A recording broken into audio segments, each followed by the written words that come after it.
Okay. ठीक है प्रभु जी।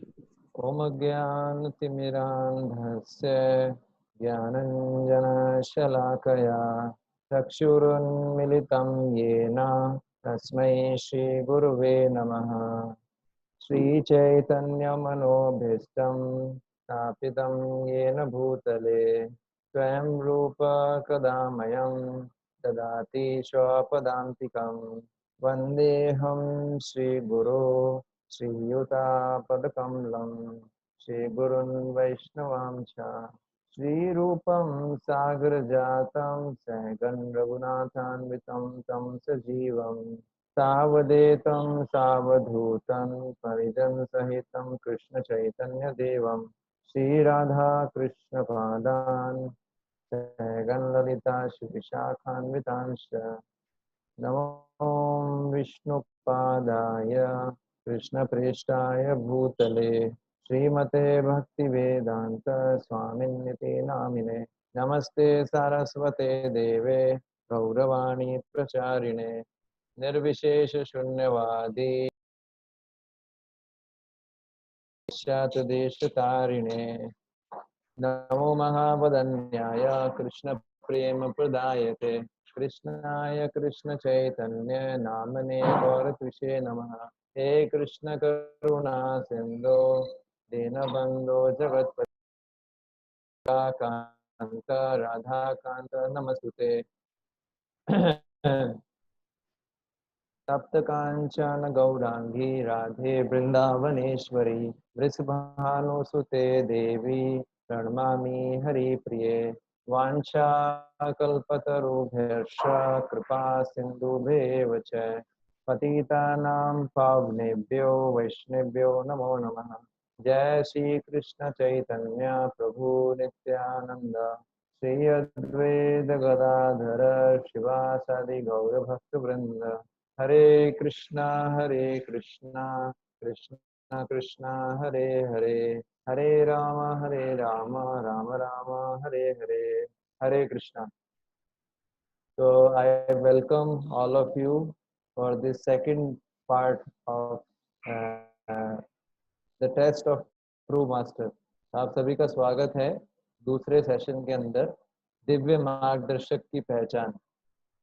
तो हमने पिछली बार चर्चा किया था, मैं एक बार आपको रिवाइज करवा देता हूँ। लास्ट संडे हम लोगों ने डिस्कस किया था कि जो है, मैंने आपको एक वीडियो दिखाया था और इस वीडियो में बताया था कि आजकल बहुत सारे जो है नकली गुरु बने हुए हैं समाज के अंदर।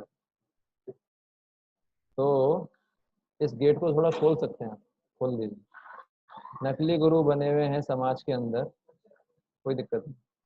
नकली गुरु बने हुए हैं समाज के अंदर, उस कारण से क्या हो रहा है कि लोग उनके द्वारा चीट हो जाते हैं, है ना। जैसे बहुत सारे उदाहरण थे उस वीडियो के अंदर, बहुत सारे एग्जाम्पल्स थे, आपने देखे थे। तो इसलिए बहुत सारे लोग हैं, सिंसियर लोग हैं जो स्पिरिचुअलिटी में इंटरेस्ट रखते हैं, लेकिन क्योंकि अगर स्पिरिचुअलिटी के अंदर हमको आगे बढ़ना है, इनफैक्ट कोई भी सेक्टर में हमको लाइफ में आगे बढ़ना है, तो वी नीड गाइड और मेंटर।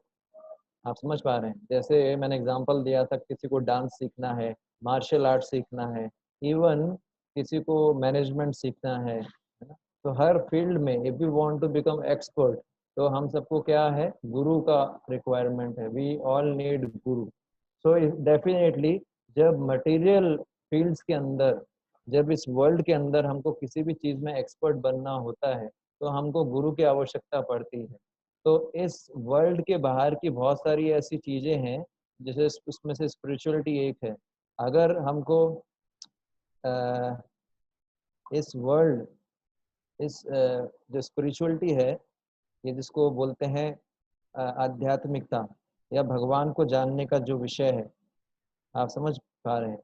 ये जो विषय है, ये क्या है, इस वर्ल्ड से परे है, इस वर्ल्ड का नहीं है। तो जब इस वर्ल्ड की चीज़ों में एक्सपर्ट बनने के लिए हमको गुरु का आवश्यकता है, तो इस वर्ल्ड से बाहर की जो चीज़ें हैं, आप समझ पा रहे हैं, इस वर्ल्ड की बाहर की जो चीज़ें हैं, उसके लिए भी हमको गुरु की आवश्यकता है। स्पेशली भगवान को समझना हो, जीवन की जटिल समस्याओं को हमको समझना हो, तो वी नीड स्पिरिचुअल मास्टर। हर ऐसा नहीं कि हम एकलव्य की स्टाइल में एकलव्य बन के दिखाएंगे कि हमको गुरु का आवश्यकता नहीं है ना। तो without guru we can not achieve perfection in spiritual life. ये हमने डिस्कस किया था। फिर हमने डिस्कस किया था कि डेट्स ओके कि गुरु चाहिए तो ठीक है, लेकिन अगर गलत गुरु के पास आ गए, कोई ऐसा गुरु मिल गया जो धोखेबाज है, तो क्या होगा। वो हमने डिस्कस किया था कि अगर किसी को गलत गुरु भी मिल जाता है, ठीक है ना, तो भी उसको डिमोटिवेट नहीं होना चाहिए। अगर वो सिंसियर है अपने स्पिरिचुअल क्वेस्ट में, अपने स्पिरिचुअल जर्नी के अंदर, तो भगवान व्यवस्था करते हैं कि उसको असली गुरु मिले। और ये हमने पिछली बार डिस्कस किया था। फिर हमने डिस्कस किया था कि असली गुरु और नकली गुरु को कैसे पहचाने। कुछ प्रैक्टिकल एग्जांपल्स लिए थे जिसमें हमने डिस्कस किया था कि जैसे कोई गुरुजी हैं, वो कॉस्टली कार्स में ट्रेवल करते हैं, प्लेन्स में ट्रेवल करते हैं, कॉस्टली होटल्स में रहते हैं, तो क्या उनको गुरु मानना चाहिए क्या। आप समझ रहे हैं। और इसके अलावा अगर कोई जो है बोलता है कि मेरे अपने चरण दर्शन कराने के लिए फीस लेता है, तो क्या उसको गुरु मान सकते हैं क्या। यदि कोई ये बोलता है कि अपने शिष्यों को कि मैं ही भगवान हूँ, तो क्या उसको गुरु मान सकते हैं क्या। या अपने शिष्यों को कोई ये बोलता है कि आप भी भगवान हो मैं भी भगवान हूँ, तो उसको गुरु मान सकते हैं। तो हमने इससे बहुत सारे प्रैक्टिकल केस डिस्कस किए थे, तो आप लोग फिर से जो है फर्स्ट सेशन सुन सकते हैं।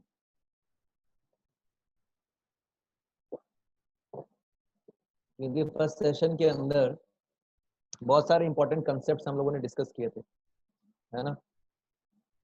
तो उसके बाद फिर हमने डिस्कस किया था कि what are the qualifications of ideal guru. अगर आइडियल गुरु को जानना है तो उनकी क्वालिफिकेशन क्या है, कैसे पहचानेंगे कि वो आइडियल गुरु हैं। उसमें हमने कुछ पॉइंट्स डिस्कस किए थे, जिसमें से एक हमने डिस्कस कर लिया था पिछली बार कि जो आइडियल गुरु होंगे वो केवल भगवान के बारे में बोलेंगे। वो ये नहीं बोलेंगे कि कैसे इस जगत को अच्छे से भोगना है, ठीक है ना, how to enjoy this world. मैं नाम नहीं लूंगा, लेकिन आज समाज के अंदर ऐसे तथाकथित बहुत सारे गुरु हैं जो अपने आप को गुरु बोलते हैं, लेकिन वो ये सिखाते हैं कैसे इस जगत में सुखी रहा जाए, कैसे जो है जिसको बोलते हैं जीवन जीने की कला, ठीक है ना। तो वास्तव में कृष्ण है जगत गुरु, और असली गुरु जीवन जीने की कला से ज्यादा महत्वपूर्ण क्या सिखाता है, कैसे जीवन को त्यागना है, वो कला। Art of living this world. Art of living this world, living का मतलब होता है छोड़ना, LEAVING। कैसे इस वर्ल्ड को हम, कैसे हमको शरीर छोड़ना है मृत्यु के समय, इसको बोलते हैं आर्ट ऑफ लिविंग। तो भगवत गीता हमको सिखाता है आर्ट ऑफ लिविंग। क्योंकि ये जो वर्ल्ड है ये क्षणिक है, ये जो है इस जगत को बताया गया है दुखाद्यम शाश्वतम। जैसा कि मैंने जर्नी ऑफ सेल्फ डिस्कवरी में आप लोगों को बताया था कि इस भौतिक जगत को दुख का स्थान बताया गया है। तो दुख के स्थान के अंदर आप कितना भी एडजस्ट कर लो, सुख नहीं मिलने वाला है। तो यहाँ पर आप कितना भी मैनेजमेंट सीख लो, कितना भी आर्ट ऑफ लिविंग सीख लो, लेकिन दुख तो मिलेगा। तो असली गुरु की सबसे बड़ी कृपा ये होती है कि वो हमको कभी ये नहीं बोलेगा कि कैसे भौतिक जगत में प्रगति करो, वो हमेशा ये बोलेगा कैसे आध्यात्मिक जगत की तरफ जाना है। तो भौतिक जगत में प्रगति करने के लिए कैसे ज्यादा से ज्यादा पैसा कमाऊं, कैसे ज्यादा से ज्यादा, है ना, जैसे इसको बोलते हैं ईटिंग स्लीपिंग मीटिंग डिपेंडिंग, आहार निद्रा भय मैथुन के अंदर कैसे मैं प्रगति करूं, ये गुरु कभी नहीं सिखाएगा। अगर कोई गुरु है जो ये बोलता है कि है ना आप ज्यादा से ज्यादा धन कमाओ, अगर कृष्ण की सेवा के लिए आप धन कमा रहे हो दैट्स नॉट बैड। अगर कोई गुरु बोलता है नहीं नहीं आप ज्यादा से ज्यादा धन कमाओ, जैसा आपको रहना है वैसा रहो, एंजॉय करो इस वर्ल्ड को, वो गुरु नहीं हो सकता।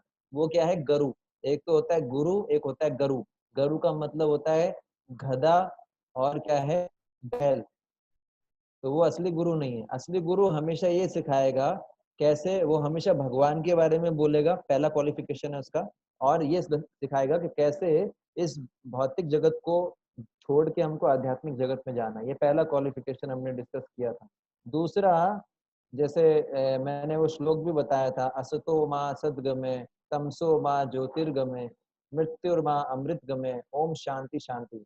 तो असली गुरु क्या है? अज्ञान से ज्ञान की तरफ ले जाता है, मृत्यु से अमृत जो है अमरता की तरफ ले जाता है, और इसके अलावा क्या है, अंधकार से प्रकाश की तरफ ले जाता है।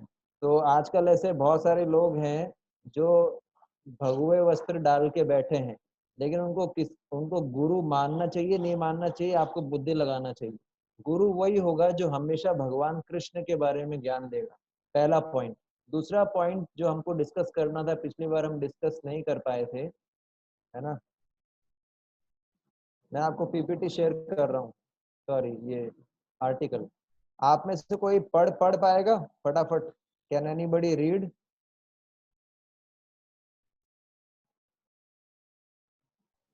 हाँ, मैं रीड कर पाऊंगा Prabhu ji. Yes, okay, 1 minute. ये वाला पढ़ना है ना, ये वाला, गुरु मस्ट हैव सेंस कंट्रोल। तो हम दूसरा गुण पढ़ रहे हैं जो आध्यात्मिक गुरु होते हैं। हाँ, एक मिनट। जो आध्यात्मिक गुरु होते हैं उनका दूसरा लक्षण है कि वो उनका इंद्रियों पे और अपने मन पे पूरा कंट्रोल होगा। यस, अब पढ़िए। If a guru's sense are not controlled and he does not teach his disciples to control their sense, then he is not a qualified spiritual master. The scriptures list 6 symptoms of a guru. A sober person who can tolerate the urge to speak and mind's demands, the action of the anger, and the urge of the tongue, belly and genitals, is qualified to make disciples all over the world. Upanishad Upadeshrita 1. When a उपदेश अमृत। Upadeshamrit 1. When a beautiful prostitute tried to allure Haridas Thakur, he transferred her into a devotee without falling down from his standard. His divine grace, Bhakti Siddhanta Saraswati, had a lady disciple who wanted to meet her guru privately without her husband. Although she was of a age of his granddaughter, he refused to meet her privately, saying that it was not befitting saintly behavior. Yes, ये point बड़ा महत्वपूर्ण है जो आपको मैं चर्चा करके बता रहा हूँ। पॉइंट क्या है कि दूसरा, पहला लक्षण हमने डिस्कस किया, जो आध्यात्मिक गुरु होंगे वो केवल भगवान के बारे में बोलेंगे, भौतिक जीवन में कैसे प्रगति करना है ये कभी नहीं बोलेंगे, ठीक है ना। दूसरा पॉइंट है कि जो आध्यात्मिक गुरु होंगे उनकी इंद्रियों पे, उनके मन पे उनका पूरा वश होगा, ठीक है ना। तो अब आप देख रहे हैं एक श्लोक है, आप मेरे पीछे पीछे दोहरा सकते हैं। मैं एक श्लोक आपको पढ़ाऊंगा, आप मेरे पीछे पीछे दोहरा सकते हैं। ये नेक्टर ऑफ इंस्ट्रक्शन, उपदेशामृत नाम से एक वैदिक शास्त्र है, उससे ये श्लोक है। आप मेरे पीछे पीछे दोहरा सकते हैं श्लोक। बोलिए। वाचो वेगम मनसा क्रोध वेगम, वाचो वेगम मनसा क्रोध वेगम, जिह्वा वेगम उदर उपस्थ वेगम, जिह्वा वेगम उपर वेगम, एतान वेगान यो विषहेत धीरा, एतान वेगान विषयोग धीरा, सर्वामपि मां पृथ्वीं सशिष्यात्। सर्वामुखी मां पृथ्वीं स्यात्। तो ये डेफिनेशन है, टेक्निकल डेफिनेशन कि कौन जो है शिष्य बना सकता है। यानी अगर आपको टेस्ट करना है कि कोई गुरु है वो प्रामाणिक है कि नहीं, वो वास्तव में गुरु है नहीं, तो ये 6 चीजें टेस्ट करनी चाहिए। क्या? पहला बताया गया है कि वो अपने बोलने की प्रवृत्ति को, अर्ज टू स्पीक, वाचो वेगम, इसको कंट्रोल कर पाता है कि नहीं। मतलब यदि वो बोलेगा तो वो केवल कृष्ण के बारे में ही बोलना चाहिए, वो फालतू बातें पॉलिटिक्स के बारे में नहीं बोलेगा, बॉलीवुड में हॉलीवुड में क्या चल रहा है ये नहीं बोलेगा, किसने किसका मर्डर किया ये नहीं बोलेगा। वो केवल किसके बारे में बोलेगा? कृष्ण के बारे में जब भी बोलेगा। तो उसकी जो पावर है, बोलने की पावर, उसको वो अपने जीभ को कंट्रोल में रखता है, अपने वाणी को। वो हमेशा कृष्ण के बारे में बोलता है, भौतिक विषय वस्तुओं के बारे में नहीं बोलेगा। दूसरा जो है, उसका मन उसके नियंत्रण में रहता है, ना कि वो अपने मन के नियंत्रण में आता है। इसलिए आप देखते हैं कि एक शब्द यूज किया जाता है, उसको बोलते हैं गोस्वामी। आपने सुना होगा गोस्वामी। गोस्वामी शब्द यूज किया जाता है कई लोगों के लिए। तो गोस्वामी जो शब्द है ना, गोस्वामी शब्द आजकल तो कास्ट का बन गया है कि ये तो गोस्वामी है, ये तो हरिजन है। लेकिन गोस्वामी का मतलब होता है जो अपनी इंद्रियों को नियंत्रित कर सकता है, जो मन पे अधिकार रखता है। ज्यादातर लोग इस दुनिया में अपने मन के हिसाब से चलते हैं, लेकिन जो गुरु होगा वो मन को अपने हिसाब से चलाएगा, मन को आदेश देगा कि आपको ऐसा करना है। तो ये दूसरा लक्षण है गुरु का, कि गुरु जो होता है वो मन के हिसाब से काम नहीं करता, उसका मन उसके हिसाब से काम करता है। तीसरा लक्षण बताया गया वाचो वेगम, मनसा क्रोध वेगम। उसको गुस्से को कंट्रोल में रख पाएगा, उसका गुस्सा नियंत्रण में रहेगा, वो फालतू गुस्सा नहीं करेगा। आप समझ गए? जब भी गुस्सा करेगा तो यूजफुल तरीके से गुस्सा करेगा। जैसे हनुमान जी ने गुस्सा किया लेकिन लंका को जला दिया, तो उनके उस गुस्से से, वो उनका गुस्सा व्यर्थ नहीं था, वो गुस्सा जो है भगवान को प्रसन्न किया उस गुस्से से। तो गुस्से को भी भगवान की सेवा में लगाया जा सकता है। तो असली गुरु होगा वो अपने क्रोध को भी कंट्रोल में रखेगा। वाचो वेगम, मनसा क्रोध वेगम। फिर क्या है? जीवा वेगम। जीवा मतलब है जीभ के वेग को कंट्रोल रखेगा। जीभ के दो काम होते हैं, एक तो बोलना और एक स्वाद चखना। तो जो असली गुरु होगा उसकी जीभ उसके कंट्रोल में रहेगी। हम देखते हैं संसार के अंदर लोग जीभ के कंट्रोल में रहते हैं, लोगों से अपना जीभ कंट्रोल नहीं होता। उनको कोई स्वादिष्ट व्यंजन दिखता है, जीभ के दो काम होते हैं, एक तो खाना और एक स्वाद चखना और एक बोलना। तो जैसे ही उनको कोई स्वादिष्ट भोजन दिखता है, तुरंत, भले ही उनका पेट भरा हुआ होगा, लेकिन ऐसा बोलते हैं इस जीभ के अंदर कोई हड्डी नहीं है, लेकिन ये जीभ जो है वो हड्डी तुड़वा सकता है। इस जीभ के अंदर एक भी हड्डी नहीं है, लेकिन ये जीभ हड्डी तुड़वा सकता है। तो असली गुरु वो होता है जिसकी जीभ पे उसका पूरा कंट्रोल होता है। मतलब वो स्वाद के लिए भोजन नहीं करता है, वो स्वाद के लिए भोजन नहीं करेगा, वो जीवन जीने के लिए भोजन करेगा, ना कि भोजन के लिए जीवन जिएगा। वो स्वाद के लिए भोजन नहीं करेगा, जैसा भी उसको मिल जाएगा उसको ग्रहण कर लेगा, है ना। और दूसरा जो है वो क्या है? हमेशा जो है भगवान के बारे में बोलेगा। जीभ के दो काम होते हैं, एक तो बोलना और एक भोजन करना, टेस्ट करना।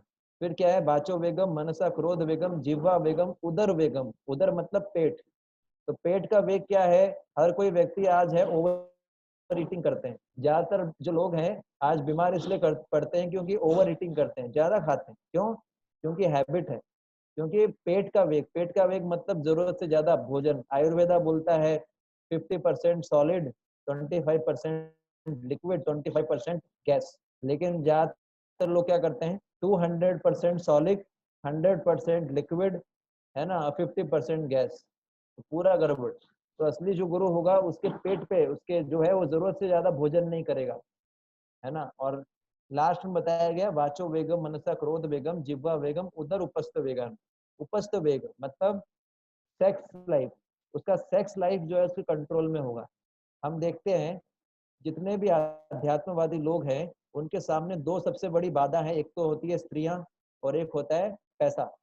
तो जो वास्तव में बहुत हाईली, जो वास्तव में गुरु जिसको बोला जाता है, तो गुरु का अपने जनेंद्रियों पे कंट्रोल होगा, मतलब अपने जेनाइटल्स पे कंट्रोल होगा। वो कभी भी जो है इलिसिट सेक्स लाइफ में इन्वॉल्व नहीं होगा, उसका इंद्रियों पे पूरा नियंत्रण होता है। तो मैं आपको बता रहा था, जैसे यहाँ पर दो उदाहरण दिए गए हैं। एक उदाहरण दिया गया है, ये हरिदास ठाकुर हैं, भगवान श्री कृष्ण के बहुत बड़े भक्त हुए हैं हरिदास ठाकुर, ठीक है। और ये जो है एक वैश्या है, वैश्या, प्रोस्टिट्यूट। तो ये जो हरिदास ठाकुर थे, ये वास्तव में भगवान, ये बंगाल के अंदर प्रकट हुए थे। और आज से लगभग 500 सवा साल, 500 साल पहले ये बांग्लादेश में इनका जन्म हुआ था। और उसके बाद इन्होंने चैतन्य महाप्रभु के साथ कई लीलाएं की। ये चैतन्य महाप्रभु के पार्षद थे, बहुत बड़े भक्त थे, और ये रोज 3 लाख नाम जप करते थे। मतलब कलयुग के अंदर भगवान को प्राप्त करने का माध्यम है हरे कृष्णा महामंत्र का जप करना। तो हरिदास ठाकुर रोज 3 लाख नाम जप करते थे। 3 लाख नाम का मतलब है 190 192 राउंड्स। 192 राउंड्स का मतलब क्या है कि आपको लगभग 24 घंटे लगेगा। हमारे हिसाब से 24 आवर्स वो जप ही करते थे। तो आप समझ सकते हैं कि वो इतने बढ़िया भक्त थे भगवान के कि दिन रात हरे कृष्णा कृष्णा कृष्णा हरे हरे, हरे राम राम राम हरे हरे। तो वो जब जप करते थे, वो रहते थे, है ना, तो वो जिस जिस जगह रहते थे वहां पर क्या था कि वो जो थे मुस्लिम मुस्लिम रूलर थे, मोमडन थे, रूलर थे। और जो है उनको बड़ा ईर्ष्या होता था क्योंकि हरिदास ठाकुर बहुत फेमस हो रहे थे। तो क्योंकि ये तो वास्तव में संत थे, तो वो जो मुस्लिम रूलर थे उस एरिया के, उनसे इनको बड़ा ईर्ष्या हो गया। तो उस मुस्लिम रूलर ने सोचा कि क्यों ना इस हरिदास ठाकुर का पर्दाफाश किया जाए। ये अपने आप को बहुत बड़ा भक्त समझता है। तो इस संसार का नियम है, इस संसार का नियम है कि कोई व्यक्ति बहुत फेमस होता है तो लोग उससे ईर्ष्या करते हैं। कोई व्यक्ति बहुत फेमस होता है तो लोग उससे ईर्ष्या करते हैं। तो साधुओं को भी गिराने के लिए लोग प्रयास करते हैं। ऐसा आज ही नहीं, पहले भी होता था कि साधु लोगों का भी पतन करवाना चाहते हैं लोग। इसलिए उस मुसलमान ने एक वैश्या को भेजा, प्रोस्टिट्यूट को, और वैश्या को बोला कि हरिदास ठाकुर हैं, तुम इनके पास जाना, है ना, और इनको जो है इनको इनके साथ गलत कार्य करना, और इनको जब तुम गलत कार्य कर रही होगी तो मैं पुलिस लेके आऊंगा और उनको गिरफ्तार कर लूंगा, तो इससे इनका पर्दाफाश हो जाएगा। तो उन्होंने उस सबसे सुंदर वैश्या को पकड़ा और उनको भेजा। और हरिदास ठाकुर अपना जप करते थे, तो अपनी कुटिया बना रखी थी उन्होंने, तुलसी का पेड़ लगा रखा था, और दिन रात हरे कृष्ण कृष्ण कृष्ण हरे हरे, हरे राम राम राम हरे हरे, तो इस प्रकार से जप करते थे। तो अब क्या हुआ कि वो वैश्या आई। अब रात का अंधेरा, आप समझ सकते हैं कि बिल्कुल अकेले थे उस समय, हरिदास ठाकुर जप कर रहे थे, और वैश्या आई। वैश्या ने प्रणाम किया तुलसी को सबसे पहले, और तुलसी को प्रणाम करके उसके बाद में हरिदास ठाकुर को प्रणाम किया, और हरिदास ठाकुर के पास जाके जो है अपने अंगों को एक्सपोज करने लग गई। हरिदास ठाकुर को जो है अपने अंगों को एक्सपोज करने लग गई ताकि हरिदास ठाकुर को डिस्टर्ब कर सके। और जो है वेट कर रही थी, जैसे ही हरिदास ठाकुर का ध्यान टूटेगा तो फिर जो है मैं उनको अट्रैक्ट करूंगी। लेकिन हुआ क्या, हरिदास ठाकुर जप कर रहे थे, तो हरिदास ठाकुर ने बोला, वो बोल रही थी कि हरिदास ठाकुर तुम इतने सुंदर हो, किसी भी स्त्री का दिल तुम पे आ सकता है, तो मेरी इच्छा है कि मैं तुम्हारे साथ समय बिताना चाहती हूँ, तो कृपा करके मेरी इच्छा को पूरा करो। तो हरिदास ठाकुर ने बोला, अभी तो मैंने व्रत लिया है कि मुझे इतना करोड़ नाम जपना है भगवान का, मुझे इतना इतना नाम जपना है भगवान का, करोड़ नाम जपना है। तो मैंने जब तक मैं ये प्रतिज्ञा पूरी नहीं करूंगा तब तक तुम्हारे को समय नहीं दे सकता। तो ऐसा करके उन्होंने बोला, जैसा ही मेरा ये पूरा हो जाएगा फिर मैं तुम्हारी बात मानूंगा। तो ऐसा करके पहले दिन हरिदास ठाकुर जप करने, पूरी रात निकल गया, वो वैश्या बैठी रही, हरिदास ठाकुर का जप ही खत्म नहीं हुआ। फिर सुबह होते ही वैश्या चली गई। दूसरे दिन फिर वैश्या आई, फिर वो बैठ गई, और फिर हरिदास ठाकुर चैंटिंग कर रहे हैं। हरिदास ठाकुर ने उसको बोला, मुझे क्षमा करना, मैं कल तुम्हारी इच्छा को पूरा नहीं कर पाया, पर मुझे उम्मीद है कि आज मेरा जप पूरा हो जाएगा और फिर तुम्हारी इच्छा को पूरी करूंगा। दूसरे दिन भी जो है वैश्या बैठी रही हिमा, और जो हरिदास ठाकुर थे वो जप करते रहे हरे कृष्णा, और फिर वो सुबह हो गया, वैश्या चली गई। तीसरे दिन हरिदास ठाकुर का जप पूरा हुआ, और जैसे ही हरिदास ठाकुर का जप पूरा हुआ, हरिदास ठाकुर ने बोला, अब बताओ तुम्हारी क्या इच्छा है।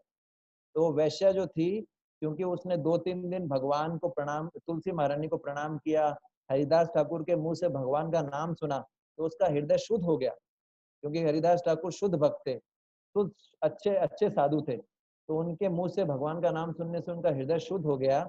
और उन्होंने बोला कि मैं आपको गिराने के लिए आई थी, और वो रोने लग गई और हरिदास ठाकुर के चरणों में गिर गई।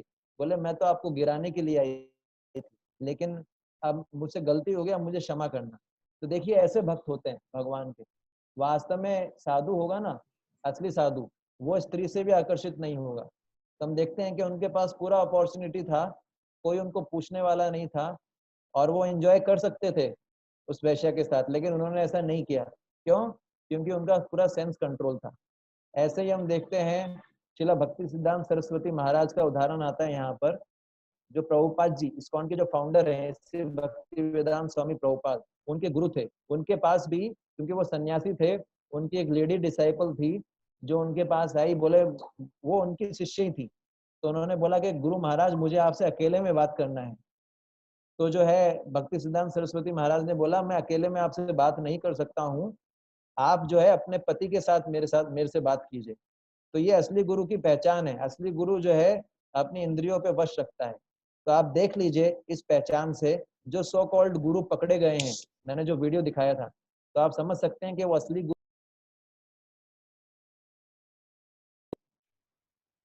तो ये दूसरा पहचान मैंने बताया। तो अगर आपको टेस्ट करना है कोई असली गुरु है नकली गुरु है, तो ये टेस्ट कीजिए कि अगर उसको पोस्ट देंगे, उसको पोजीशन देंगे, उसको पैसा देंगे, और अगर वो स्त्रियों के बीच में रहेगा, तो क्या वो अपनी इंद्रियों को वश में कर पाता है?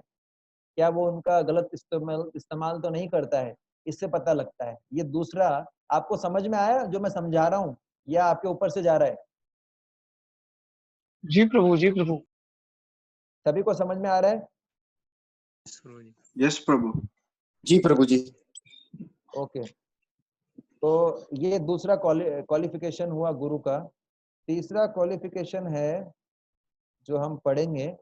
अब आप में से कौन पढ़ेगा? अगली नेक्स्ट कौन पढ़ेगा? एक मिनट। हाँ, यस, ये तीसरा, गुरु should be decorated with all saintly qualities. कौन पढ़ेंगे?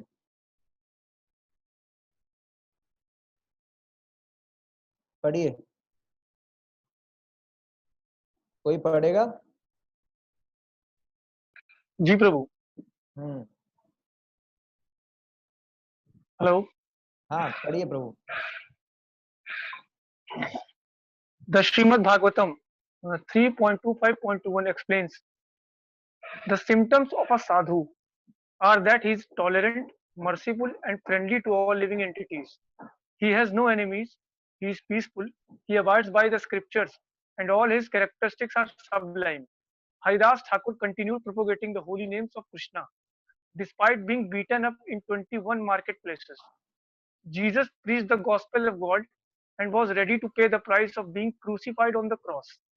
Prahlad Maharaj was tortured by Hiranyakashipu in various ways, but his determination to serve the Lord did not waver ever. हाँ, तो यहाँ पर बताया गया कि जो गुरु होंगे उनमें सारे अच्छे गुण होते हैं। तो ये एक और क्या है, साधु, किसी व्यक्ति को साधु बोलते हैं या गुरु बोलते हैं, तो उसका क्या गुण होता है, मैं एक श्लोक निकाल रहा हूँ, वो हम उच्चारण करेंगे, है ना।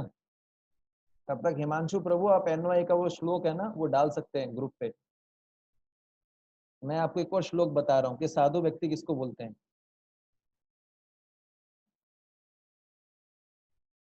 ये साधु के लक्षण है जो मैं आपको श्लोक बता रहा हूँ, मेरे पीछे पीछे दोहराइए। तितिक्षवा कारुणिका, तितिक्षवा कारुणिका, सभी लोग बोलिए तितिक्षवा कारुणिका, तितिक्षवा कारुणिका,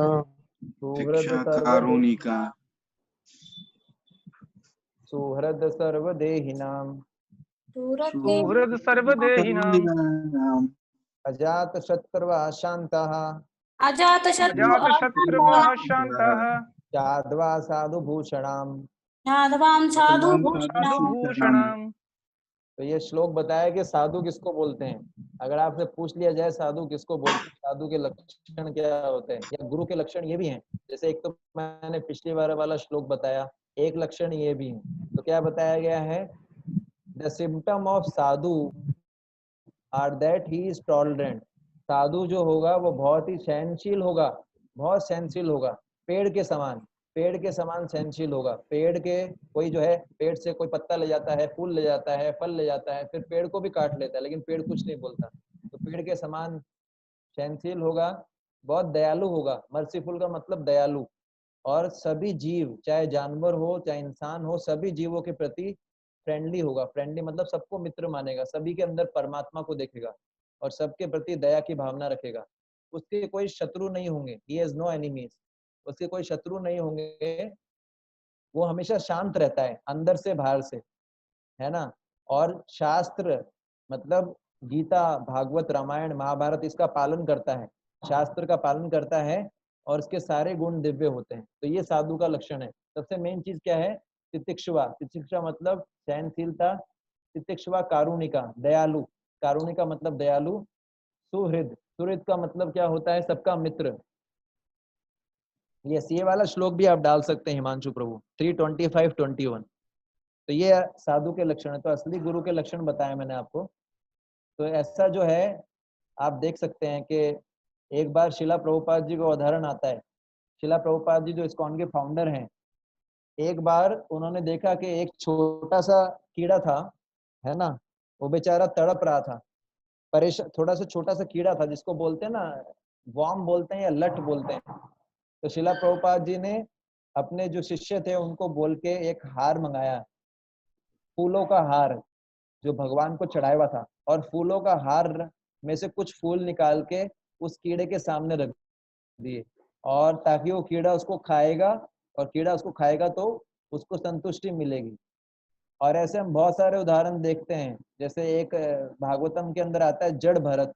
जड़ भरत जो थे, जिनके नाम से भारत पड़ा है, वो भरत महाराज थे, ऋषभ देव के पुत्र थे। तो जड़ भरत जो है, वो जब चलते थे तो वो ये देखते थे चलने से पहले कि उनके पैर के नीचे चींटी तो नहीं आ रही है। तो साधु ऐसा होता है कि किसी भी जीव को भी, मच्छर तो दूर की बात है, आप समझ रहे हैं। और यहाँ पर एग्जाम्पल दे रखा है, हरिदास ठाकुर का एग्जाम्पल दे रखा है। तो ये जो मैंने हरिदास ठाकुर आपको ऊपर बताया था, यही हरिदास ठाकुर, जब ये मॉमडन थे, ये मॉमडन फैमिली में उन्होंने जन्म लिया था। लेकिन ये क्या करते थे? मॉमडन फैमिली में तो जन्म लिया था, लेकिन ये भगवान कृष्ण के नाम का जप करते थे। तो सारे मॉमडन लोग इनसे चिढ़ते थे। और जो मुस्लिम रूलर था, उन्होंने इसको बोला कि भैया आप जो इस्लाम, आप अल्लाह का नाम लो। लेकिन इन्होंने जो है बोला कि कोई फर्क नहीं है, अल्लाह कृष्ण सब एक ही है, पर मैं कृष्ण का नाम लूंगा। तो वो इतना गुस्सा आ गया उसको, मुस्लिम रूलर को। उन्होंने बोला हरिदास ठाकुर को 22 बाजार, उधर पूरे 22 मार्केट्स थे, बोले 22 बाजार में कोड़े से मारो इनको। इधर 21 लिख रखा है लेकिन 22 है। तो पूरे 22 बाजार के अंदर उनको कोड़े से मारा गया, उनको बांध दिया गया, उनके हाथ पैर, उनको कोड़ों से पीटा गया। क्यों? उनका एक ही गलती था कि वो भगवान का नाम ले रहे थे। और फिर भी जब उनको 22 बाजार में कोड़ों से मारा गया, उन्होंने बोला चाहे मेरे शरीर के टुकड़े टुकड़े कर दो, लेकिन मैं भगवान का नाम लेना नहीं छोड़ूंगा। तो ये जो है, ये असली साधु के उदाहरण है। दूसरा जीसस क्राइस्ट का एग्जाम्पल देते हैं कि जीसस क्राइस्ट के बारे में तो आप सब जानते ही हैं कि जीसस क्राइस्ट को जो है क्रूस पे लटका दिया गया, क्रूसीफाई किया गया। क्यों? क्योंकि वो केवल भगवान के बारे में बोल रहे थे। इससे लोग इतना परेशान हो गए। इसलिए जो गुरु होते हैं, वो समय काल परिस्थिति के हिसाब से, वो समय काल परिस्थिति के हिसाब से भगवान के बारे में बोलते हैं। अगर जरूरत से ज्यादा बोलेंगे तो लोग उसको डाइजेस्ट नहीं कर पाएंगे। इसलिए जब भी गुरु आते हैं, वो धर्म, वो क्या है, समय काल परिस्थिति के हिसाब से धर्म के नियम देते हैं। यदि किसी कोई नर्सरी क्लास में है और उसको आप 5th या 6th क्लास का थ्योरम समझाओगे तो उसको डाइजेस्ट नहीं होगा। इसलिए जैसे जीसस क्राइस्ट ने थोड़ा सा ज्यादा डोज देना शुरू किया तो उनको, है ना, क्रूसीफाई कर दिया गया। लेकिन फिर भी जीसस क्राइस्ट ने यही बोला मरते समय, मतलब शरीर छोड़ते समय, कि हे प्रभु, इनको नहीं पता ये क्या कर रहे हैं। तो साधु अपने आप कष्ट सह लेगा, इतना सहनशील होता है, कोई उस पर अत्याचार करेगा उसको सहन कर लेगा, लेकिन जो है दूसरों को कष्ट नहीं पहुंचाएगा। ऐसे ही प्रहलाद महाराज का एग्जाम्पल है, आप सब जानते हैं। प्रहलाद महाराज जो थे, हिरण्यकशिपु के पुत्र थे। आप सब जानते हैं प्रहलाद को हिरण्यकशिपु ने कितना कष्ट दिया। उन्हीं का ही पुत्र था प्रहलाद। और जो है हिरण्यकशिपु ने जब प्रहलाद को गुरुकुल में डाला, और प्रहलाद जब गुरुकुल से वापिस आए, तो हिरण्यकशिपु थे तो असुर, प्रहलाद थे भगवान के बहुत बड़े भक्त। तो उन्होंने जो है प्रहलाद को गोद में बिठाया, क्योंकि असुर भी अपने पुत्रों को प्रेम तो करता ही है। तो उन्होंने अपने जो है पुत्र को गोद में बिठाया, पूछा प्रहलाद क्या सीख के आए हो, मुझे भी बताओ। उस समय असुरों का गुरुकुल होता था, असुरों का गुरुकुल अलग होता था। तो प्रहलाद ने बोला श्रवणम कीर्तनम विष्णु स्मरणम पाद सेवनम अर्चनम वंदनम दास्यम है ना, क्या है? अर्चनम वंदनम साख्यम आत्मनिवेदन। प्रहलाद महाराज ने बोला श्रवणम कीर्तनम विष्णु स्मरणम, के भगवान विष्णु के बारे में सुनो, भगवान विष्णु के बारे में कहो। ऐसा जब बोला तो उनको इतना क्रोध आया हिरण्यकशिपु को, उन्होंने बोला कि किसने तुमको ये सब पट्टी पढ़ाई है प्रहलाद, है ना। और वो बड़ा गुस्सा आ गया उनको, प्रहलाद महाराज को बड़ा गुस्सा आ गया, सॉरी हिरण्यकशिपु को, और उन्होंने अपने ही पुत्र को मारने का प्रयास किया, अपने ही पुत्र को मारने का प्रयास किया। कैसे मारने का प्रयास किया कि उन्होंने जो है उनको खाई से नीचे फेंकना चाहा। सोचिए अपना पिता ही अपने पुत्र का दुश्मन बन जाए, किस लिए? केवल क्योंकि वो भगवान की भक्ति कर रहा है। तो आप समझ सकते हैं ये एक्सट्रीम केस था। इसलिए वास्तव में वो असली पिता नहीं है जो भगवान की भक्ति से हमको रोकता है। इनफैक्ट पिता उसी को बनना चाहिए जो अपने आश्रितों को भगवान के भक्ति में जोड़ सके, ठीक है ना। तो पॉइंट ये है कि मैं ये बता रहा था आपको कि प्रहलाद महाराज को इतना कष्ट दिया, ठीक है, फिर भी प्रहलाद महाराज ने जब बाद में नरसिंह भगवान आ गए थे, नरसिंह भगवान ने हिरण्यकशिपु को मारा, नरसिंह भगवान ने हिरण्यकशिपु को मार दिया। उसके बाद प्रहलाद महाराज से पूछा कि तुमको क्या वर चाहिए, तो प्रहलाद महाराज ने ये बोला कि प्रभु मेरे पिता से गलती हो गई, आप मेरे पिता को क्षमा कर दीजिए। देखिए ऐसे होते हैं संत, संत के साथ आप कितना भी बुरा करो वो आपके लिए कभी बुरा नहीं चाहेगा, आप उसको कितना भी अपमान कर दो। ये असली साधु की पहचान है। असली साधु वो नहीं जो बदले की भावना रखता है, जो बदले की भावना रखता है वो पूरी तरीके से साधु बना नहीं है। असली साधु बहुत सहनशील होगा, तो ये उसमें सारे गुण होंगे, सहनशीलता, ये सब जो मैंने बताया, ठीक है। अब हम आगे पढ़ेंगे नेक्स्ट गुण साधु का। एक मिनट, हाँ, गुरु का असली नेक्स्ट गुण चौथा है, कौन पढ़ेगा इसको? Not interested in increasing chief followers in big number, कौन पढ़ेंगे?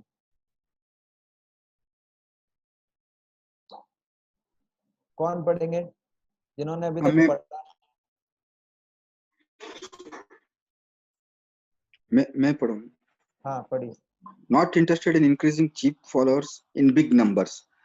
He will not give you a mantra and tell you that you will become God in 6 months.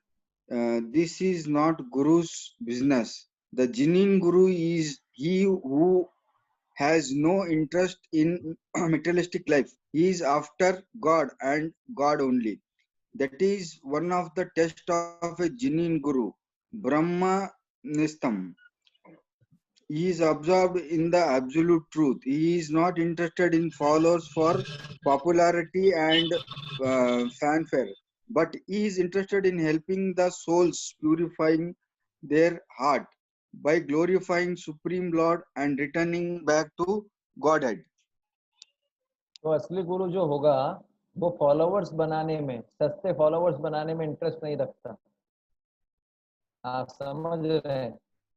असली गुरु जो होगा, है ना, वो क्या है, जैसे बहुत सारे सो कॉल्ड गुरु हैं इस दुनिया में, तो वो क्या करते हैं, वो केवल फॉलोवर्स इकट्ठा करते रहते हैं। आपको बहुत सारे गुरु मिलेंगे जो ज्यादा से ज्यादा फॉलोवर्स बनाना चाहते हैं। क्यों क्यों फॉलोवर्स बनाना चाहते हैं? जितने ज्यादा फॉलोवर्स होंगे, जितना वो फेमस हो जाएंगे, उतना उनको फाइनेंशियल सपोर्ट मिलेगा, है ना। फाइनेंशियल सपोर्ट मिलेगा तो क्या आएगा, वो आराम से रह सकते हैं। तो ये लोग वास्तव में गुरु नहीं है। असली गुरु वो होता है जो फॉलोवर्स बनाने में यकीन नहीं करता, उसके कितने भी फॉलोवर्स हों उससे फर्क नहीं पड़ता। वो फॉलोवर्स के जैसे कई बार क्या होता है कि ज्यादा फॉलोवर बनाने के चक्कर में क्या होता है, गुरु जो होते हैं, ऐसे सो कॉल्ड गुरु, जो नकली गुरु होते हैं, वो बहुत सारे प्रिंसिपल्स को जो है लीनियंट कर देते हैं। जैसे आप देखेंगे अभी भी बहुत सारी संस्थाएं हैं, आप देखेंगे इस्कॉन के अंदर अगर आपको दीक्षा लेना है, इस्कॉन के अगर नियमों के हिसाब से चल रहे हैं, तो इस्कॉन के अंदर प्रोसेस है कि 4 नियम पालन करने पड़ते हैं। जिसमें एक है नशा ना करना, जिसमें चाय कॉफी भी नहीं पीना, जुआ ना खेलना, जिसमें शेयर मार्केट, शर्त ताश खेलना, शेयर मार्केट, ये सब आता है, और मांसाहार न करना, इसके अंदर प्याज लहसुन खाना भी आता है। इसके अलावा अवैध स्त्री संग न करना, इलिसिट सेक्स लाइफ न करना। ये 4 नियम हम लोग पालन करते हैं इस्कॉन के अंदर। ये 4 नियम पालन करते हैं और 16 माला का मिनिमम जाप करते हैं रोज। तो ये जब हम कम से कम 1 साल 2 साल तक करते हैं, उसके बाद हमारी प्रोग्रेस रिपोर्ट देखी जाती है कि हमने इसको प्रॉपरली पालन किया कि नहीं किया, और उसके बाद हमको दीक्षा मिलता है। लेकिन आप ऐसे बहुत सारी संस्थाएं देखेंगे, इसमें कोई नियम नहीं है।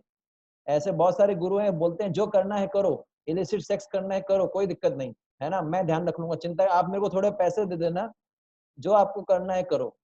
क्यों? क्योंकि ज्यादा जब हम नियम बताते हैं लोगों को, तो लोग पालन नहीं करना चाहते, क्योंकि लोगों का वास्तव में इंटरेस्ट नहीं है स्पिरिचुअलिटी में। क्योंकि लोग चाहते हैं हम जैसा करें और मतलब हम एंजॉय करना, जैसे अगर हमको पाप करना है तो पाप हम करें, लेकिन फिर भी हमको भगवान प्राप्त हो जाए, तो ऐसा नहीं हो सकता। जिसको भगवान को प्राप्त करना है उसको पाप कर्म छोड़ना पड़ेगा। स्पेशली ये 4 चीज, मांसाहार, नशा, अवैध स्त्री संग और जुआ, जो ये नहीं छोड़ सकता वो भगवान को प्राप्त नहीं कर सकता। तो असली गुरु क्या होंगे, वो कभी कॉम्प्रोमाइज नहीं करते अपनी फिलॉसफी से। कई बार ज्यादा लोगों को जोड़ने के चक्कर में सो कॉल्ड गुरु, जो नकली गुरु होते हैं, वो अपने बोलते ठीक है अगर मांसाहार करना है तो करो, कोई बात नहीं, कम से कम मेरे शरण में रहो। ये गुरु नहीं है, ये गुरु नहीं है, ये नकली व्यक्ति है ना। ऐसे बहुत सारे लोग हैं ताकि ज्यादा फॉलोअर्स बने, क्योंकि वास्तव में स्पिरिचुअल लाइफ में बहुत कम लोग इंटरेस्टेड होते हैं। भगवान गीता में बोलते हैं, एक श्लोक पढ़ाता हूँ आपको, गीता में एक श्लोक आता है,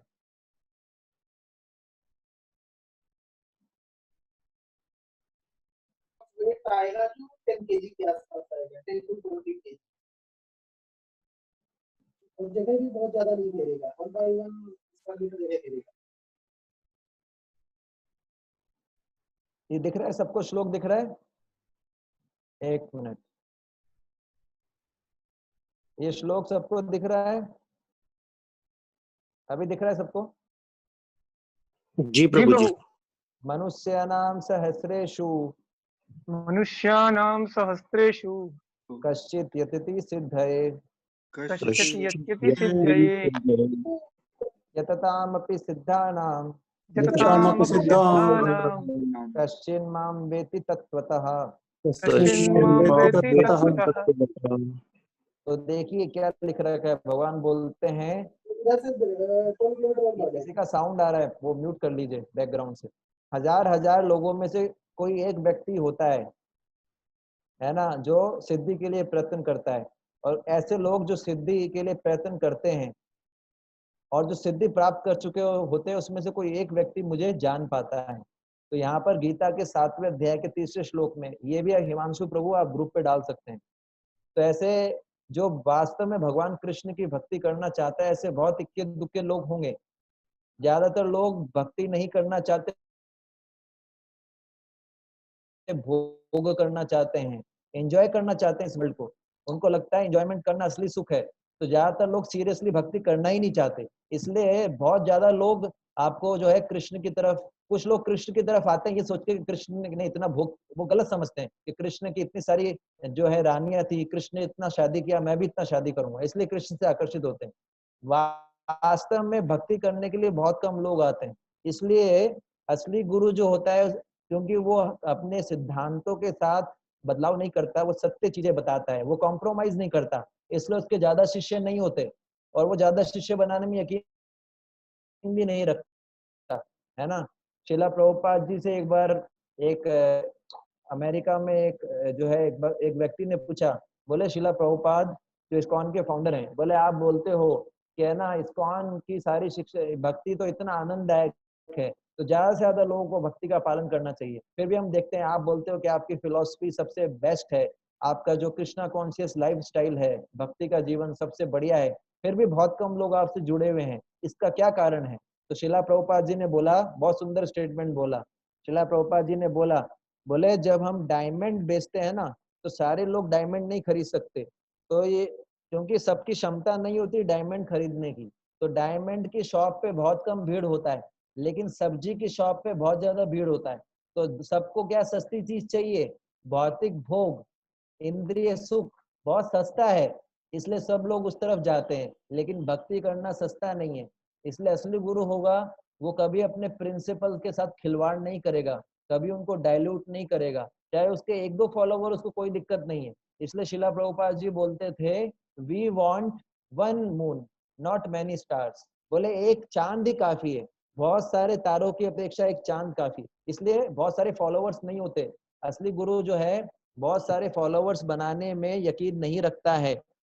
जरूरी नहीं कि जो असली गुरु हो इसके बहुत सारे फॉलोवर्स। जनरली क्या होता है, हम सोचते हैं कि जिस गुरु के ज्यादा फॉलोवर होते हैं वही असली गुरु है। ऐसा जरूरी नहीं है, ये ध्यान रखिएगा। ठीक है, तो हम अगला लक्षण पढ़ेंगे गुरु का। अगला लक्षण,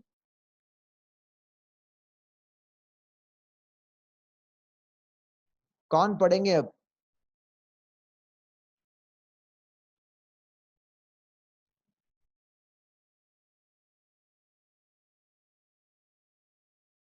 अच्छा, इसमें एक चीज और थी।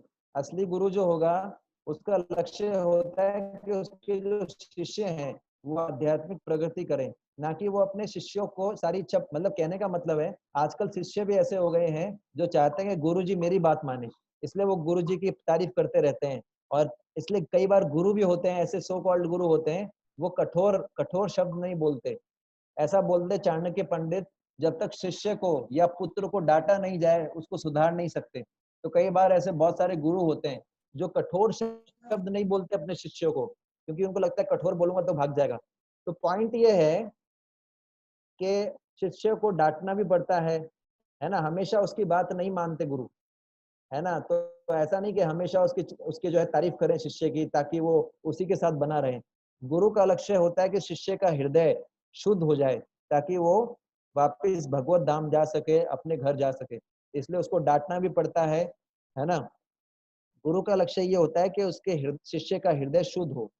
इसलिए जो है उसका लक्ष्य यही होता है, इसी पे फोकस रखता है, ना कि हमेशा मीठी मीठी बातें नहीं करेगा गुरु।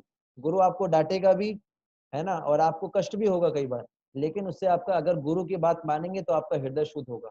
और ऐसा एक उदाहरण मैंने कथा सुना था, मेरे को पूरा तो याद नहीं। उस कथा में ऐसा था कि एक सो कॉल्ड गुरु था, है ना, एक सो कॉल्ड गुरु था, ठीक है। तो वो बहुत सारे फॉलोवर्स बनाता था, ये कथा आती है। और फिर वो गुरु के फॉलोवर्स बहुत सारे बन गए, और वो गुरु जो है अपने फॉलोवर्स को सही चीजें नहीं सिखाता था, जो बोलता था जो करना है करो, है ना। तो फिर जो है ऐसा वो खुद भी ढीला ढाला था और अपने शिष्य को भी ज्यादा ट्रेनिंग नहीं देता था।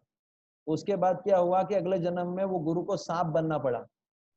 अगले जन्म में उस गुरु को सांप बनना पड़ा, और जितने भी उसके फॉलोवर्स थे सारे चींटी बने, और वही चींटी बन के उस गुरु को खा रहे हैं, वो सांप को खा रहे हैं। क्यों?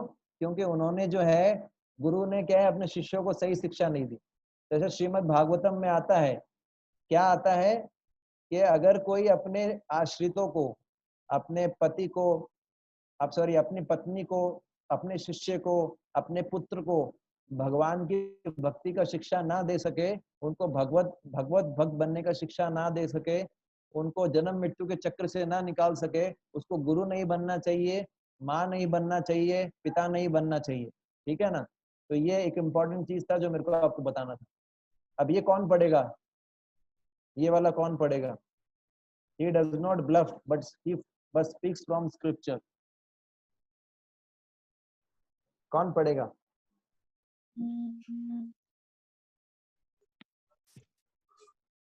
Hare Krishna Prabhu. हाँ, हरे कृष्णा, पढ़िए। In the Mundaka Upanishad, it is stated, Srotyam Brahma Nishtam. The genuine Guru is well versed in the scriptures and Vedic knowledge, and he is completely dependent on God. He needs to I know the essence of all scriptures as explained in the Bhagavad Gita.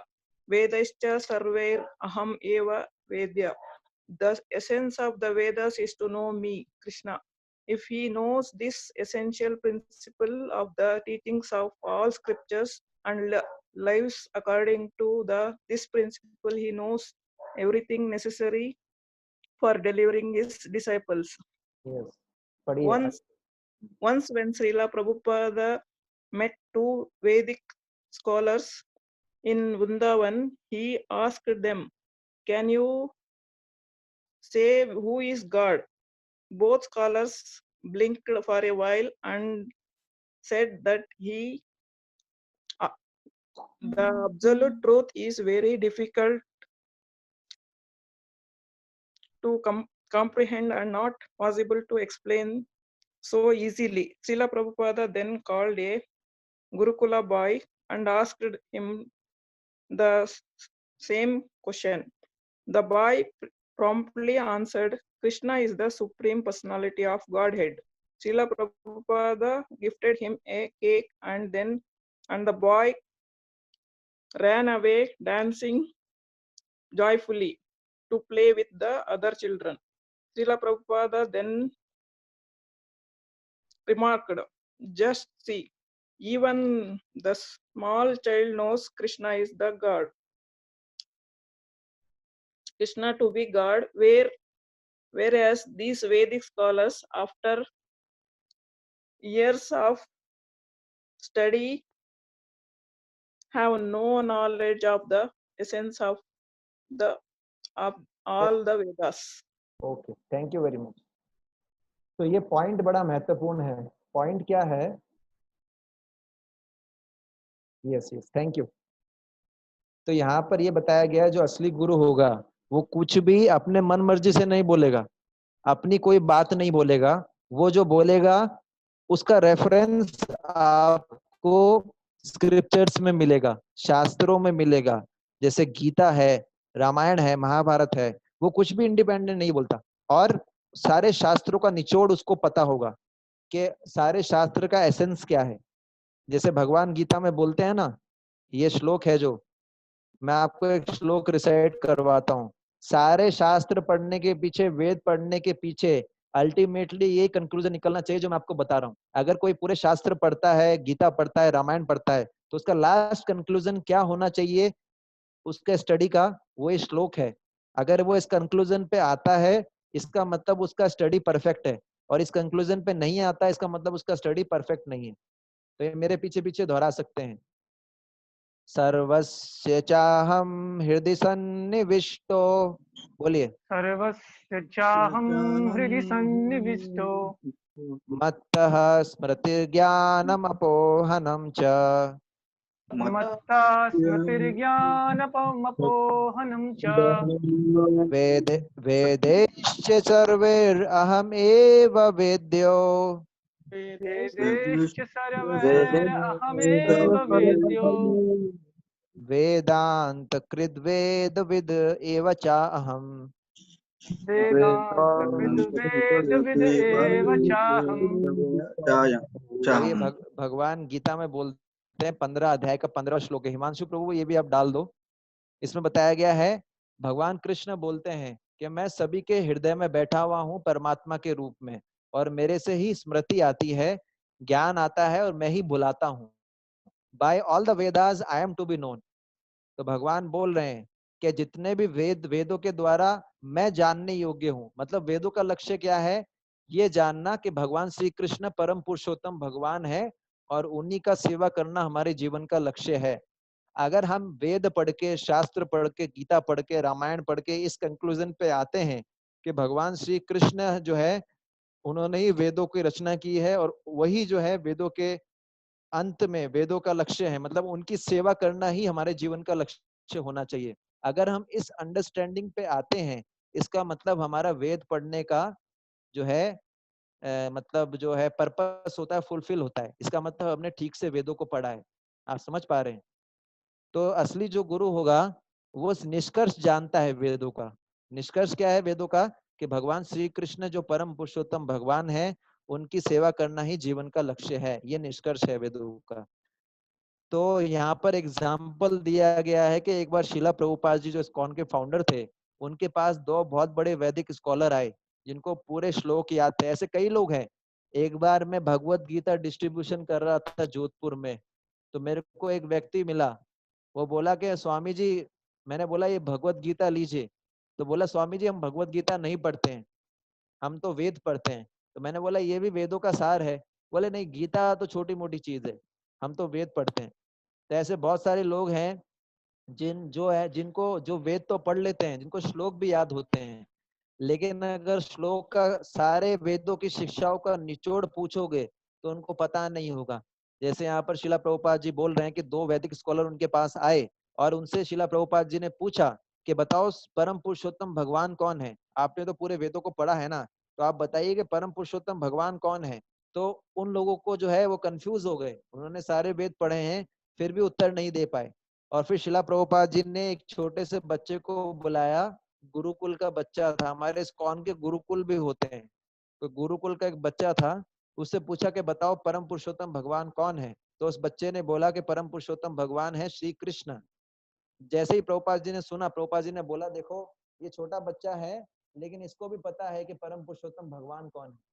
तो जो इतना सारा वेद पढ़ने के बाद जो आप लोग बता नहीं पाए, वो इस छोटे बच्चे ने वैसे ही बता दिया। तो पॉइंट ये है यहाँ पर बताने का कि हम वेद पढ़ते हैं, शास्त्र पढ़ते हैं, उसका लक्ष्य यही होना चाहिए कि श्री कृष्ण में विश्वास बढ़े, श्रद्धा बढ़े, उनकी सेवा करने की इच्छा हो। तो असली जो गुरु होता है वो शास्त्रों से बोलेगा, वो कुछ भी मनमर्जी नहीं बोलता, और उसको सारे वेदों का निचोड़ पता होगा। निचोड़ क्या है? भगवान श्री कृष्ण को जानना और उनकी सेवा करना।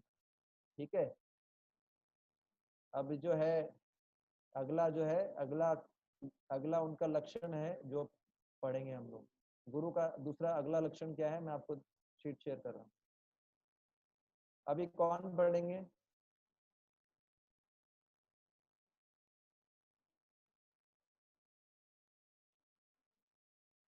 कौन पढ़ेंगे?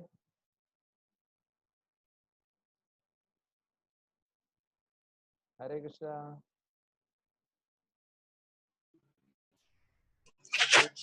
Who will read? He ठीक है, collects respect and worship of all living beings, offers it to God. The real Guru is God's representative.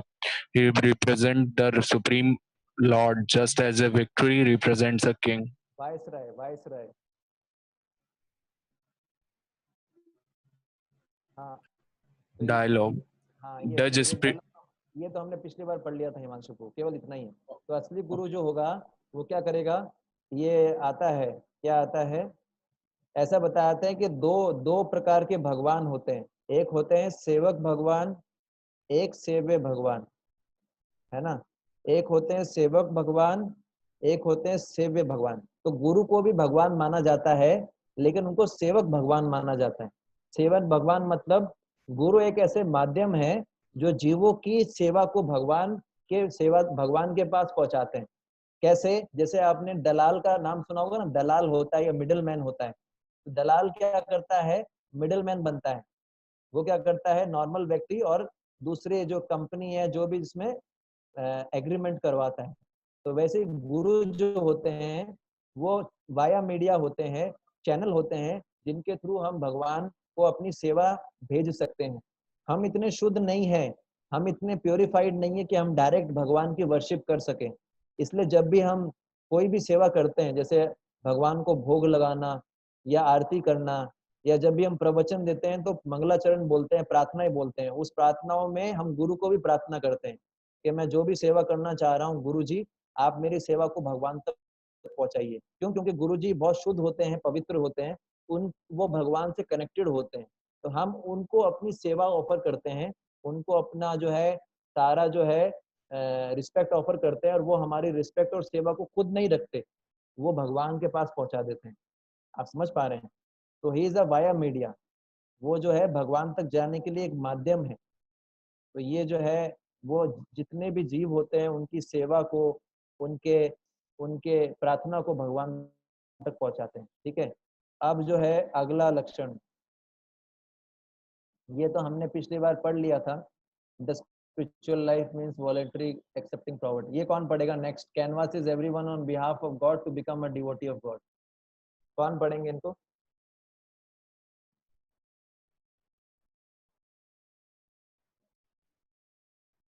कोई पढ़ेंगे?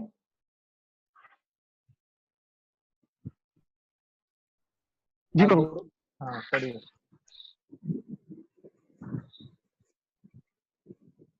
Canvasses everyone on behalf of God to become a devotee of God. A guru's business is to canvass everyone to become a devotee of God. That is the sum and substance of a real guru's business.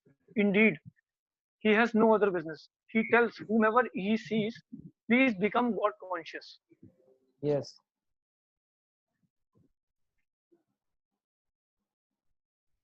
तो एक बहुत अच्छा श्लोक आपको मैं बताता हूँ, just a minute.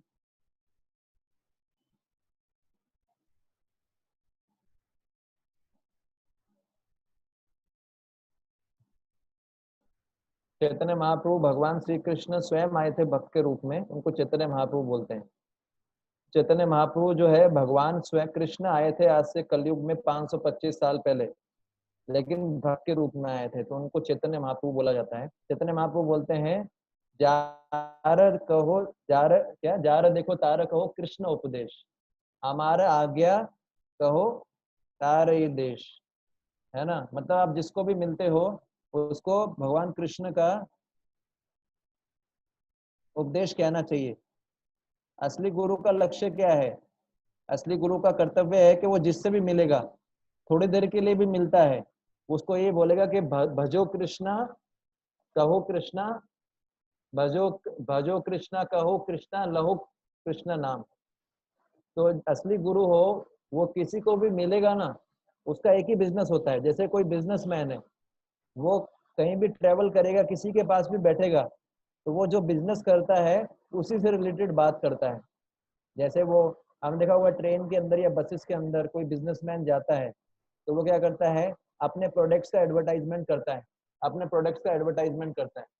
किसी से भी मिल जाएगा, थोड़े समय के लिए भी तो अपने प्रोडक्ट के बारे में बात करेगा। उसी तरीके से बताया जाता है कि असली गुरु क्या है, असली गुरु का बिजनेस क्या है, भगवान कृष्ण की वाणी का प्रचार करना, गीता के उपदेश का प्रचार करना, लोगों को भगवान से जोड़ना। तो उसका एक ही बिजनेस है। वो जब भी बोलेगा, है ना, कृष्ण के बारे में बोलेगा, है ना, भजो कृष्णा कहो कृष्णा, लो कृष्णा नाम रे। जिसको भी मिलेगा यही बोलेगा असली गुरु, कि आप कृष्ण से जुड़िए, आप भगवान का नाम लीजिए, भगवान का भक्ति कीजिए, गीता पढ़िए, यही बोलेगा। ये उसका लक्षण है। हाँ, जार देखो तारे कहो कृष्णा उपदेश, जार देखो तारे कहो कृष्णा उपदेश, हमारे आज्ञा तारे, हमारे आज्ञा, ऐसा करके पूरा श्लोक मेरे को याद नहीं आ रहा, लेकिन उसके स्टार्टिंग के वर्ड है, जार देखो तारे कहो कृष्णा उपदेश। जिसको भी मिलते हो उसको कृष्ण का उपदेश बोलो, गीता के बारे में बताओ, भागवत के बारे में बताओ। तो ये अगला लक्षण है असली गुरु का। ना कि उसको पॉलिटिक्स के बारे में बताओ, ना कि ये बताओ बॉलीवुड में क्या हो रहा है, हॉलीवुड में क्या हो रहा है। ये सब जो है गुरु का लक्षण नहीं है, ये भौतिकवादी व्यक्ति का लक्षण। ठीक है, अगला अगला है, यस, अगला मैं पढ़ता हूँ। is the lover of God and propagates love of God. Anyone, it doesn't matter, be Christian, Mohammedan and Hindu. If he is simply speaking and convinces people to love God, he is a guru. Lord Jesus Christ, for instance, Lord Jesus Christ for an instant, एक minute, हाँ, Lord Jesus Christ, for instance, canvassed people saying, just try to love God, that is the test. तो असली गुरु का लक्षण बताते हैं। असली गुरु का लक्षण क्या है? असली गुरु का लक्षण बताया जाता है। असली गुरु का लक्षण है, वो केवल भगवान से प्रेम करना सिखाएगा, है ना। असली गुरु को देखते ही, असली साधु को देखते ही आपके मन में भावना उत्पन्न होगी कि भगवान कितने कृपालु हैं, भगवान से जुड़ना चाहिए। तो असली गुरु हमेशा ये बोलेगा कि भगवान से प्रेम कीजिए। जैसे जीसस क्राइस्ट का एग्जांपल देते हैं, जीसस क्राइस्ट ने हमेशा यही बोला कि भगवान से प्रेम करो। गुरु नानक ने भी यही बोला, है ना। जो भी बड़े बड़े गुरु हुए हैं, मोहम्मद ने भी ये बोला, सबने यही बोला है कि भगवान से प्रेम करो, भगवान से प्रेम करो। तो असली गुरु का एक यही सिखाता है सबको कि भगवान से प्रेम कीजिए। और धर्म का मतलब ही ये होता है कि भगवान से प्रेम करना। और जो धर्म भगवान से प्रेम करना नहीं सिखाता है वो वास्तव में धर्म नहीं है। धर्म का मतलब ही है कि कैसे भगवान से प्रेम किया जाए, कैसे भगवान की सेवा किया जाए, क्योंकि बिना प्रेम के सेवा नहीं कर सकते। इसलिए असली गुरु होगा वो यही बोलेगा कि भगवान से प्रेम करना सीखो, भगवान से प्रेम करो, और उसी में मदद करेगा, लोगों की मदद करता है भगवान से प्रेम करने में, है ना। तो ये जो है एक और है। और अब अगला लक्षण है, एक मिनट,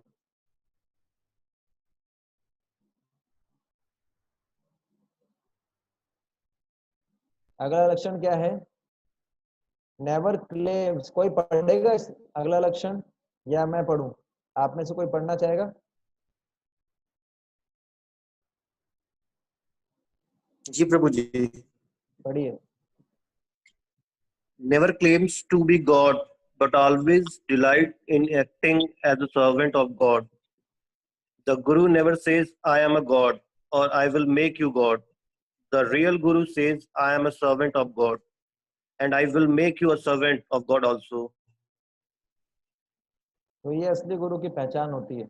असली गुरु जो है वो कभी ये नहीं बोलेगा कि मैं भगवान हूँ। एक्चुअली जो ऐसा बोलता है ना कि आई एम गॉड, शिला प्रभुपाद जी बोलते थे जो ऐसा बोलता है I am God, Prabhupada ji बोलते थे ही is not God, he is dog, है ना। शिला प्रभुपाद जी बोलते थे जो ये बोलता है कि मैं भगवान हूँ, I am God, he is not God, he is dog. God का उल्टा क्या होता है? गॉड का उल्टा होता है DOG, डॉग। तो जो ये बोलता है कि I am God, he is dog. तो असली गुरु कभी ये नहीं बोलेगा कि आई एम गॉड, पर वो ये बोलेगा कि I am a servant of God. और यही वास्तव में हमारी सबकी स्थिति है। कोई भी जीव, हमने जब साइंस ऑफ सोल पढ़ा था, जर्नी ऑफ सेल्फ डिस्कवरी में साइंस ऑफ सोल पढ़ा था, उसमें हमने डिस्कस किया था कि कोई भी जीव जो है वो भगवान नहीं बन सकता। अगर कोई जीव बोलता है मैं भगवान हूँ, इसका मतलब वो क्या है? ही is dog, he can not become God. अगर कोई बोलता है I am servant of God, it means he is right. तो असली गुरु वो कभी ये नहीं बोलेगा कि मैं भगवान। जैसे आजकल बहुत सारे गुरु हैं जो अपने नाम के आगे भगवान लगा लेते हैं, जैसे डैश भगवान, डैश भगवान, तो उनको लोग भगवान की तरह मानने लग जाते हैं। या बहुत सारे गुरु होते हैं जो थोड़ा सा मैजिक दिखाते हैं, और मैजिक दिखाने से क्या होता है कि लोग मान लेते हैं कि वो भगवान है। तो ये भगवान नहीं है। भगवान, असली गुरु कभी ये नहीं बोलेगा कि मैं भगवान हूँ, वो ये बोलेगा मैं भगवान का दास हूँ, भगवान का सेवक हूँ। और वो यही बोलेगा कि मैं आपको भी भगवान का सेवक बना सकता हूँ। वो कभी ये नहीं बोलेगा कि आपको भी मैं भगवान बना दूंगा। जो ऐसा बोलता है कि मैं आपको भगवान बना दूंगा, वो क्या है? He is a dog, he is not God. तो आप टेस्ट कर सकते हैं। अगर कोई भी व्यक्ति आपको मिलता है जो बोलता है मैं भगवान हूँ, तो समझना चाहिए वो भगवान नहीं है, वो क्या है? Dog. He is not a guru, he is fool, he is cheater, he is dog. समझ गए आप? तो ये एक असली लक्षण है। ठीक है, मेरी बातें थोड़ी आपको हैवी लग रही होगी, लेकिन ये सत्य है। सत्य थोड़ा हैवी होता है, तो ये जानना बहुत जरूरी है, वरना लोग चीट करते हैं, है ना, गुरु के नाम पे। अगला अगला कौन पढ़ेगा?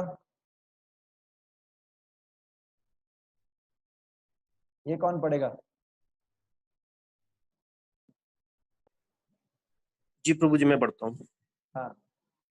If qualified with spiritual knowledge, it is a immaterial what caste or nationality Guru belongs to. It doesn't matter whether Guru is monk or a married man, Brahmana or a Shudra by birth and caste, as long as he is aware of Krishna Tattva, truth about God. We should never think he is, after all, an African Guru and an American Guru, not Indian, or he was, after all, born in a Shudra family. This is offensive. When you employ a civil engineer to construct a house, do you ask him, are you a Brahmin engineer or a Shudra engineer? Or when you go to the doctor, do you ask him, are you a Brahmin doctor? You only see if he is a qualified MBBS or MD. As a Chaitanya Mahaprabhu said, whoever can impart knowledge about Krishna is a spiritual master. His family or material identity doesn't matter. He simply must know the science. तो ये बहुत अच्छा एक point है कि असली गुरु जो होता है उनकी जात पात नहीं देखी जाती, है ना। ये श्लोक मेरे पीछे पीछे बोल सकते हैं आप, ये चैतन्य चरितामृत में आता है। बोलिए, किव विप्र किब न्यासी शूद्र केने नाय। किब विप्र किब न्यासी शूद्र केने नाय। सभी लोग बोलिए, बाकी लोग भी बोलिए, किब विप्र किब न्यासी शूद्र केने नाय। मित्र किब विप्र किब न्यासी शूद्र केने नाय। आप लोगों का आवाज नहीं आ रहा है। कीबा विप्र कीबा न्यासी शूद्र केने नाया। कीबा शूद्र शूद्र कीबा नाम है। प्रभु जी भूल जा रहे प्रभु जी। ओके ठीक है, धीरे धीरे करके बोलते हैं। कीबा विप्र हाँ, कीबा मित्र, कीबा विप्र कीबा न्यासी कीबा कीबा न्यासी, न्यासी शूद्र केने नाया। त्रिक्रेने नाया। यही कृष्ण तत्ववेता यही यही कृष्ण कृष्ण तत्ववेता। तत्ववेता यही गुरु है। यही यही गुरु गुरु आया। आया। इसका मतलब क्या है? इस श्लोक का मतलब है, चाहे कोई ब्राह्मण हो, कोई सन्यासी हो, कोई शूद्र हो, इसका ये फर्क नहीं पड़ता, वो किसी भी जाति से हो, किसी भी पाति से हो, वो आध्यात्मिक गुरु कहला सकता है यदि वो कृष्ण के विज्ञान को जानता है। इसका मतलब ये हुआ, यदि कोई भगवान कृष्ण की शिक्षाओं को जानता है और उसके जीवन में लागू कर रहा है, चाहे वो अमेरिका से हो, चाहे ब्रिटेन से हो, चाहे जापान से हो, चाहे शूद्र हो, कोई भी हो, उसको गुरु मानना चाहिए। चाहे चांडाल भी हो, चांडाल का मतलब है जो कुत्ते खाता है। ऐसे भी कुछ लोग होते हैं, अभी भी कुछ लोग हैं ऐसे जो कुत्ते खाते हैं। अगर आप साउथ कोरिया में जाओगे तो वहां पर लोग डॉग्स को खा जाते हैं। तो अगर कोई चांडाल भी है, कोई चांडाल के परिवार में भी जन्मा है, कोई शूद्र भी है, कोई लोअर कास्ट में भी जन्मा है, यदि उसको कृष्ण के बारे में विज्ञान पता है तो उसको गुरु बोल सकते हैं। जैसे यहाँ पर उदाहरण दे रखा है ना, मैं आपको दिखाता हूँ। ये जो फोटो दे रखी है, ये कौन है? रामानंद राय। ये रामानंद राय हैं और ये श्री चैतन्य महाप्रभु हैं। तो श्री चैतन्य महाप्रभु कौन है? मैंने बताया आपको, भगवान श्री कृष्ण भक्त के रूप में आए थे कलयुग में, उनको श्री चैतन्य महाप्रभु बोलते हैं। श्री बंगाल के अंदर प्रकट हुए थे, गौरांग महाप्रभु। और ये जो है, ये मद्रास के गवर्नर थे उस समय, इनका नाम था रामानंद राय, और ये शूद्र परिवार से थे और ग्रस्त थे। तो कई बार प्रश्न पूछा जाता है कि सन्यासी लोग ही गुरु बन सकते हैं क्या? नहीं, कोई शादीशुदा हो वो भी गुरु बन सकता है, कोई सन्यासी वो भी गुरु बन सकता है, कोई पुरुष हो वो भी गुरु बन सकता है, स्त्री हो वो भी गुरु, कोई दिक्कत नहीं। बस उनको कृष्ण के बारे में ज्ञान होना चाहिए। आप समझ गए? गेट तो ओपन कर सकते हैं प्रभु, तो कृष्ण के बारे में ज्ञान पता होना चाहिए। तो ये एक इम्पोर्टेंट चीज है। तो हमको ये नहीं सोचना चाहिए अरे ये गुरु तो जो है लोअर कास्ट से, ये कैसे गुरु बन सकते हैं। कोई भी जो कृष्ण के बारे में ठीक ठीक ज्ञान देता है वो उसको गुरु बोलते हैं। तो एक इम्पोर्टेंट पॉइंट था। अब इसके आगे जो है एक बड़ा इम्पोर्टेंट डिस्कशन है। यस, 3-4 टॉपिक और बचे हैं, उसके बाद ही खत्म हो जाएगा। आज ही इसको हम खत्म कर देंगे। बड़ा सुंदर है। अब ये प्रश्न आता है कई लोगों का कि प्रभु जी हम कौन से संप्रदाय से जुड़े? बहुत सारे संप्रदाय हैं, बहुत सारे जो है पंथ हैं, किन से जुड़ना चाहिए, किन से दीक्षा लेना चाहिए, क्या सारे पंथ सही हैं? तो इसके बारे में है, ठीक है ना। ये मैं थोड़ा पढ़ता हूँ स्टार्टिंग में, 4 अथोराइज संप्रदाय, ठीक है ना। तो ये श्लोक है, मैं पढ़ता हूँ। संप्रदाय विहिन्ना ये मंत्रस्ते निष्फल मतः अतः कलो भविष्यन्ति चत्वार संप्रदायिना श्री ब्रह्म रुद्र सनक वैष्णव क्षिति पावनः चत्वारस्ते कलु भव्या हि उत्कल पुरुषोत्तमात् रामानुजं श्री श्रीचक्रे मध्वाचार्यं चतुर्मुखा श्री विष्णु स्वामिन रुद्रो निम्बादित्य चतुसनः। तो ये श्लोक है जो कि पद्म पुराण से है। ये पद्म पुराण से श्लोक है जो प्रमेय रत्नावली नाम से एक पुस्तक है, बलदेव विद्याभूषण जी ने लिखा है, बहुत बड़े आचार्य हुए हैं, उनके पुस्तक से ये श्लोक लिया गया है। इस श्लोक में बताया गया है कि जैसे हमको इसका, जैसे ये मैं बता रहा था कि आपको अगर इंजीनियरिंग सीखना है तो हम लोग इंजीनियरिंग सीखने के लिए कहाँ जाना चाहेंगे? सबसे बेस्ट है मैसाचुसेट्स या IISc, उसके बाद IIT, फिर NIT। या आपको मेडिकल की शिक्षा लेना है तो सबसे बेस्ट माना जाता है एम्स, है ना। हो सकता है मैं गलत भी हूँ, मुझे ज्यादा पता नहीं है, तो आप समझाने के लिए आपको बता रहा हूँ। एम्स हो गया, रीजनल इंजीनियरिंग मेडिकल कॉलेज हो गए, है ना। तो पॉइंट ये है कि जब हमको मेडिकल की इंजीनियरिंग की शिक्षा लेनी होती है तो हम बेस्ट कॉलेज ढूंढते हैं, बेस्ट टीचर्स ढूंढते हैं। हम चेक करते हैं कॉलेज में एडमिशन लेने से पहले कि वो ऑथोराइज्ड है कि नहीं, वो NBA के द्वारा एक्रेडिटेड है कि नहीं, फिर तो हम उसमें एडमिशन लेते हैं। उसी प्रकार से भक्ति का जो ज्ञान है इसके भी कुछ कॉलेजेस हैं, और वो कॉलेजेस जो हैं वो भगवान श्री कृष्ण ने ही स्थापित किए हैं। तो भक्ति का जो ज्ञान था, ये जो स्पिरिचुअल नॉलेज है, गीता का ज्ञान, ये भगवान ने 4 पर्सनैलिटीज को पास किया था। पहले हैं लक्ष्मी जी, दूसरे हैं ब्रह्मा जी, तीसरे हैं शिव जी, और चौथे हैं 4 कुमार। तो ये लक्ष्मी जी भगवान की पत्नी है, ब्रह्मा जी भगवान के पुत्र हैं, शिव जी जो है वो भगवान के बहुत बड़े भक्त हैं, और ये 4 कुमार ब्रह्मा जी के पुत्र हैं। तो इन चारों को भगवान ने स्पिरिचुअल नॉलेज दिया, ये ज्ञान दिया भक्ति का, और इन चारों ने अपने अपने स्कूल शुरू किए। तो जो लक्ष्मी जी ने जो स्कूल शुरू किया उसके प्रिंसिपल थे रामानुजाचार्य, ब्रह्मा जी ने जो स्कूल शुरू किया उसके प्रिंसिपल थे मध्वाचार्य, शिव जी ने जो स्कूल शुरू किया उसके प्रिंसिपल थे विष्णु स्वामी, और 4 कुमार ने जो स्कूल शुरू किया उसके प्रिंसिपल थे निम्बार्का स्वामी। तो ये जो लक्ष्मी जी का स्कूल है इसको बोलते हैं श्री संप्रदाय। जैसे आप साउथ के अंदर जाएंगे तो जैसे तिरुपति बालाजी है, या और भी बहुत सारे जो है विष्णु मंदिर हैं, वो श्री संप्रदाय वालों का तिलक होता है, ऐसा होता है व्हाइट, बीच में लाल लाइन। तो श्री संप्रदाय तो वो भी प्रामाणिक है, उनसे भी आप आध्यात्मिक ज्ञान ले सकते हैं, उनसे दीक्षा ले सकते हैं, कोई दिक्कत नहीं। और जो है उसके बाद है ब्रह्मा जी का जो स्कूल है उसको बोलते हैं ब्रह्म मध्व संप्रदाय, ब्रह्म मध्व संप्रदाय, है ना। तो इसके अंदर भी अगर आप भक्ति का ज्ञान लेते हैं तो वो प्रामाणिक है, आपको ऑथोराइज डिग्री मिलेगा। जैसे आप IIT से डिग्री लेते हैं उसका ज्यादा वैल्यू है, उसी प्रकार ब्रह्मा जी के संप्रदाय, ब्रह्मा जी के स्कूल में आप शिक्षा लेंगे, उस स्कूल का नाम है ब्रह्म मध्व गौड़ीय, ब्रह्म मध्व संप्रदाय। और इसी संप्रदाय के अंदर बाद में चैतन्य महाप्रभु आए, जो कि स्वयं श्री कृष्ण है, भक्त के रूप में आए, और उन्होंने जो है दिया इसी ब्रह्म मध्व संप्रदाय में। इसलिए हमारा जो इस्कॉन है वो इसी संप्रदाय में आता है, ब्रह्म मध्व। लेकिन वो इस संप्रदाय में आने के बाद भी इन चारों संप्रदाय की बेस्ट चीज को अपने अंदर ले लेता है। इसलिए हमारा जो इस्कॉन जिस संप्रदाय में, आप पूछोगे प्रभु जी हम इस्कॉन की टीचिंग को क्यों फॉलो करें, क्योंकि इस्कॉन जो है वो ब्रह्म मध्व संप्रदाय के अंदर आता है, और इस्कॉन चैतन्य महाप्रभु ने इस संप्रदाय में आके दीक्षा लिया, इसलिए इसका नाम है ब्रह्म मध्व गौड़ीय संप्रदाय। इसलिए हमारा इस्कॉन जो है वो इस स्कूल के अंदर आता है, ब्रह्म मध्व वाले के अंदर। और शिव जी का जो स्कूल है उसको रुद्र संप्रदाय बोलते हैं।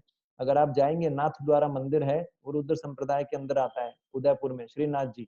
और 4 कुमार ये निम्बार्का स्वामी जो संप्रदाय, यदि अब इन चारों में से किसी स्कूल से भी दीक्षा लेंगे, किसी स्कूल से भी शिक्षा लेंगे तो डेट्स राइट, नो प्रॉब्लम। अगर कोई किसी स्कूल में एडमिशन नहीं लेता और खुद ही पढ़ के सीखना चाहता है तो उसकी डिग्री का कोई फायदा नहीं होगा। इसलिए बोला गया है unless one is initiated by bona fide spiritual master in the disciplic succession the mantra he might have revived is without any effect। तो कई बार ये प्रश्न उठता है, क्या दीक्षा लेना जरूरी होता है क्या प्रभु जी, दीक्षा नहीं लेके बिना काम नहीं चलेगा? यस, दीक्षा लेना प्रामाणिक संप्रदाय से लेना जरूरी है, प्रामाणिक संप्रदाय से दीक्षा और शिक्षा लेना जरूरी है। यदि आप प्रामाणिक संप्रदाय से दीक्षा और शिक्षा नहीं लेंगे तो आप जो मंत्र जाप कर रहे हैं उसका फल कुछ नहीं मिल पाएगा, उसका कोई इफेक्ट नहीं होगा। इसलिए दीक्षा लेना चाहिए और 4 संप्रदाय से ही भक्ति का ज्ञान लेना चाहिए। ठीक है, तो यस, ये कौन पढ़ेगा? एक मिनट होल्ड कीजिएगा।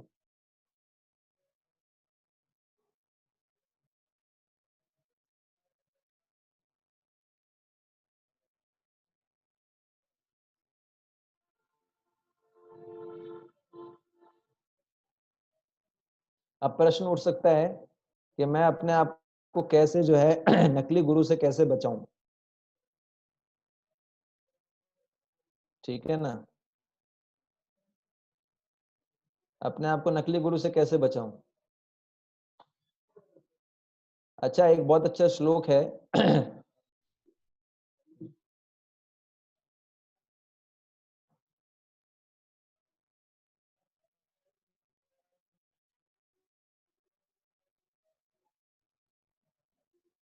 एक बहुत अच्छा श्लोक है जो मैं आपको दिखा रहा हूँ।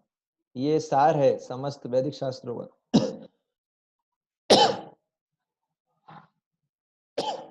मेरे पीछे पीछे बोल सकते हैं आप। यस्य देवे परा भक्तेर यस्य देवे पराभक्ते यथा देवे तथा गुरौ यथा देवे तथा गुरु तस्य च कथिता हि अर्थ कथिता हि अर्थ प्रकाशन्ते महात्मना। प्रकाशन्ते महात्मना। महात्मनः। तो एक बहुत बड़ा सीक्रेट है आपको बताने जा रहा हूं। अगर कोई भी व्यक्ति है कोई भी साधक है, कोई भी स्पिरिचुअल लाइफ में कोई भी एस्पिरेंट है, एक मिनट थोड़ा सा पानी ला। अगर कोई भी स्पिरिचुअल एस्पिरेंट है, अगर आप भी अपने जीवन में परिवर्तन लाना चाहते हैं, तो आपको एक सीक्रेट बता रहा हूँ। अगर हम अपने आध्यात्मिक जीवन में आगे बढ़ना चाहते हैं तो दो चीजें समझनी चाहिए।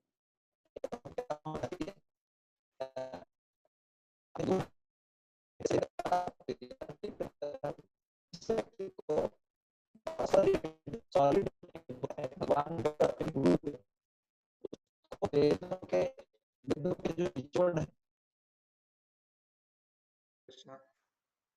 एक बार फिर से ज्वाइन करूंगा क्योंकि आवाज नहीं आ रहा हूँ। I will rejoin again. Hare Hare Hare Ram Ram Ram Hare Hare. तो ये इसमें डिस्कनेक्ट हो गया था, थोड़ा प्रॉब्लम था। तो आई वाज सेइंग कि मैं क्या बता रहा था। तो ये एक सीक्रेट है, जिसको अपने गुरु और जिसको भगवान की बातों पर अटूट श्रद्धा होता है, उसको अपने आप ही शास्त्रों का ज्ञान रिवील होता है। तो यदि हम सिंपल ये दो सीक्रेट जीवन में ध्यान रखें कि जो गुरु होते हैं या जो आध्यात्मिक गाइड होते हैं उनकी बात पे हम यकीन करें और भगवान की बातों पे हमको फेथ हो, तो हमको सारे शास्त्रों का ज्ञान ऑटोमेटिकली रिवील होता है। तो ये एक बहुत बड़ा फॉर्मूला था जो श्वेताश्वत उपनिषद से बताया मैंने। अब पॉइंट ये उठता है कि मैं अपने आप को नकली गुरु से कैसे बचा सकता हूँ, इस पे थोड़ा चर्चा कर सकते हैं, ठीक है? यस, तो कौन पढ़ेंगे? मैं पढ़ लेता हूँ। पहले श्लोक है, how I can save myself from the cheating guru. We ask our student to refrain from illicit sex, meat eating, gambling and intoxication. तो ये मैंने बताया कि इस्कॉन में हम 4 नियम पालन करते हैं। No intoxication, no meat eating, no illicit sex, no gambling.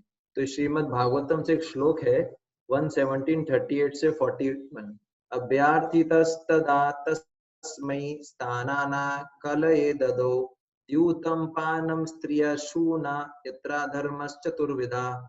तो ये बताया कि द्यूतम पानम स्त्रिया शूना, समझ गए? द्यूतम का मतलब होता है गैम्बलिंग, जुआ खेलना। पानम का मतलब होता है नशा करना, ड्रिंकिंग। स्त्रिया का मतलब होता है प्रोस्टिट्यूशन, और सूना का मतलब होता है मांस खाना। तो ये जो 4 चीजें हैं, ये धर्म के 4 पैर बताए, अधर्म के 4 पैर बताए गए। आप समझ गए? तो ये कथा आता है श्रीमद् भागवतम के अंदर कि ये जो 4 चीजें हैं, जहाँ पर भी ये 4 चीजें होती हैं, वहां पर कलयुग का निवास होता है, वहां पर अधर्म का निवास होता है। क्यों?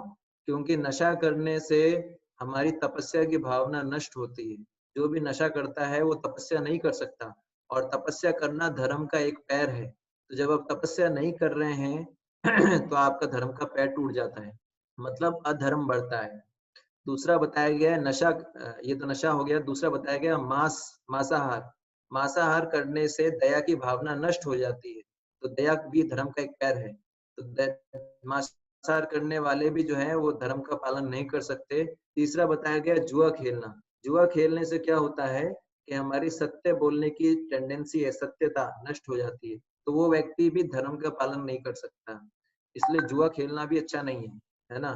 चौथा बताया गया इलिसिट सेक्स। इलिसिट सेक्स करने से व्यक्ति के सारे सद्गुण नष्ट हो जाते हैं, ठीक है ना? और वो जो होता है उसकी पवित्रता नष्ट हो जाती है। इसलिए जो है ये भी धर्म का एक पैर है, पवित्र सुचिता।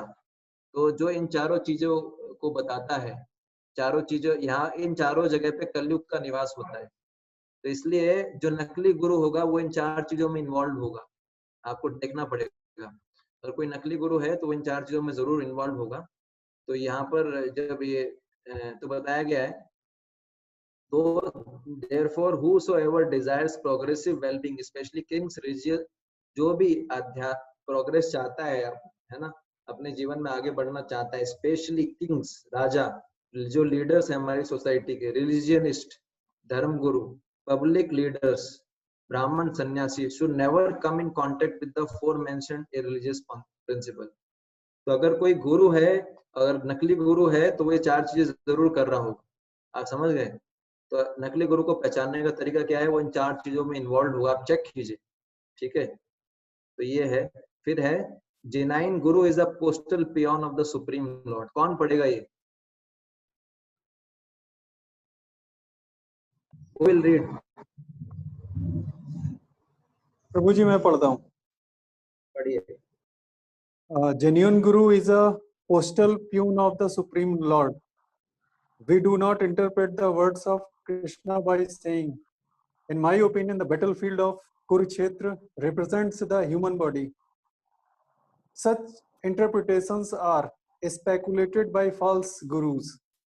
The bona fide guru will simply present what the Supreme Guru, God says in bona fide scriptures.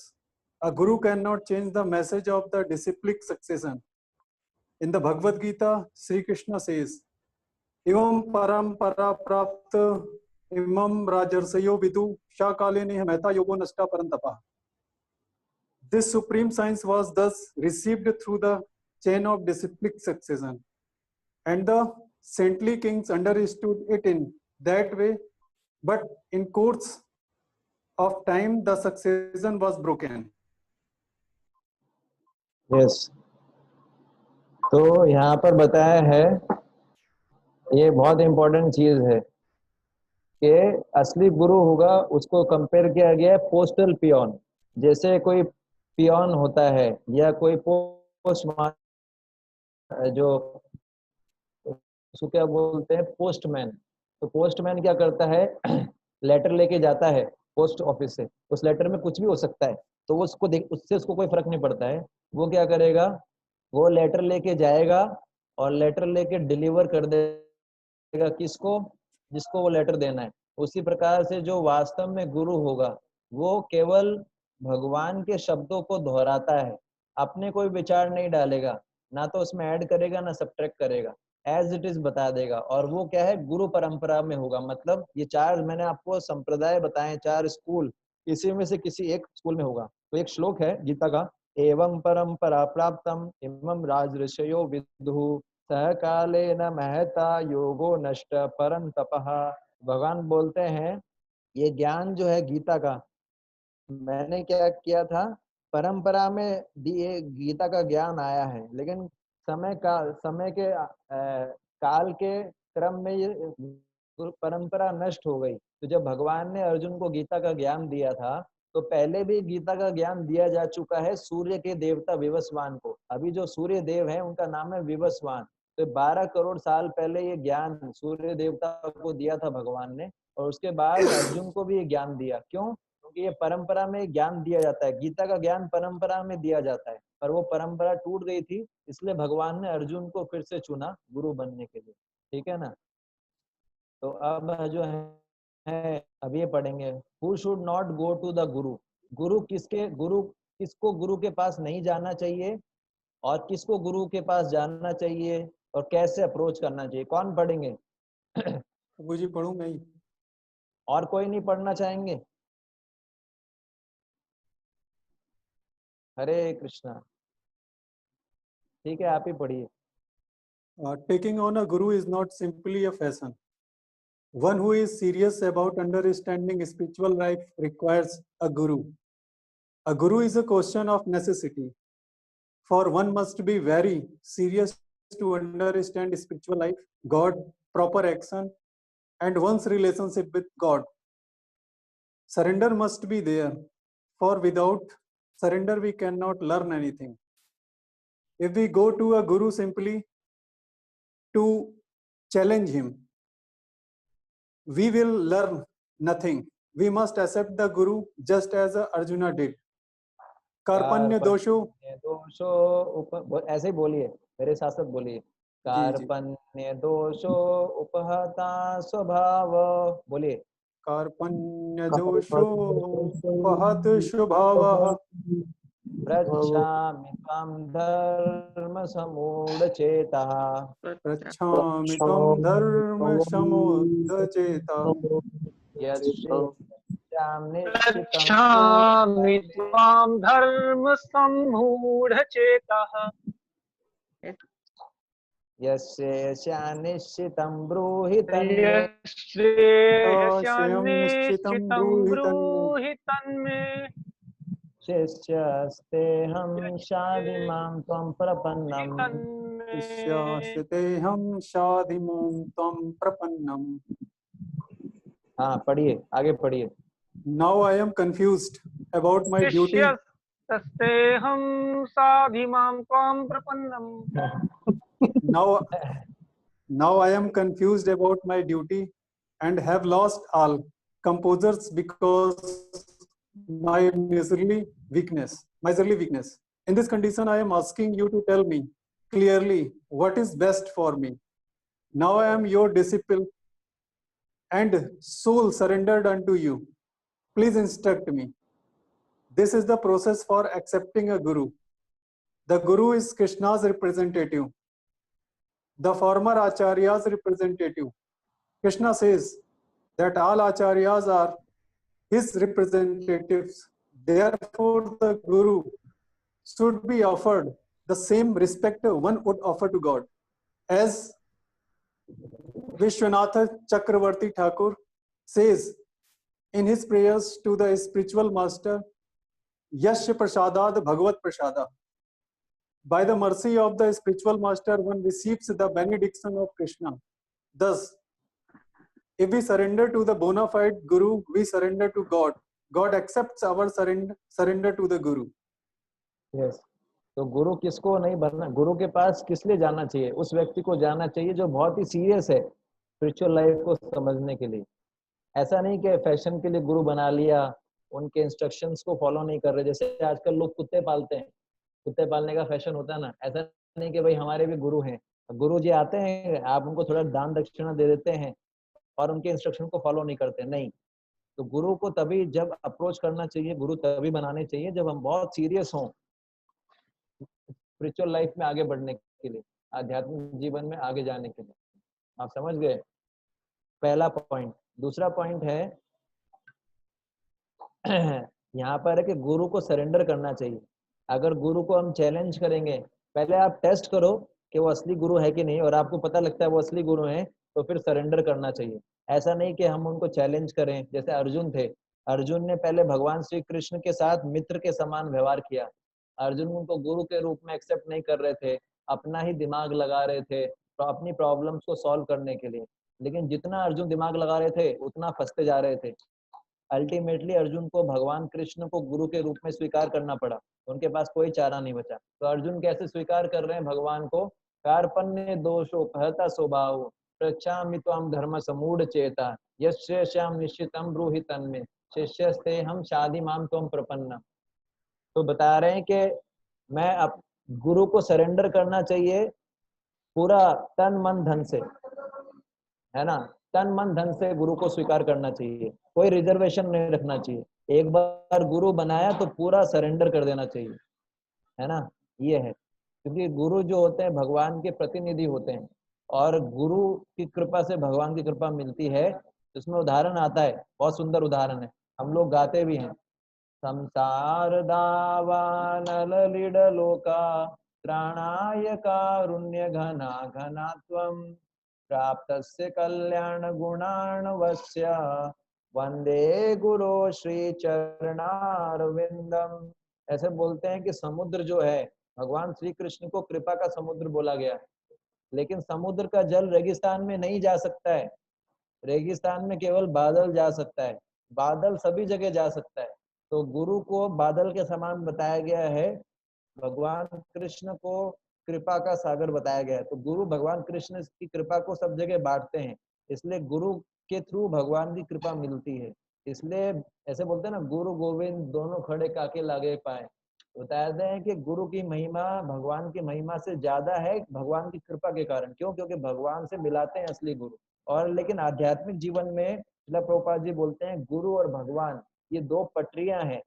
गुरु खुद भगवान नहीं है, लेकिन भगवान की सेवा करते हैं, भगवान के बहुत प्रिय जन हैं, तो भगवान से हमको जोड़ते हैं, मिडिल मैन है, तो उनको भगवान प्रेम करते हैं।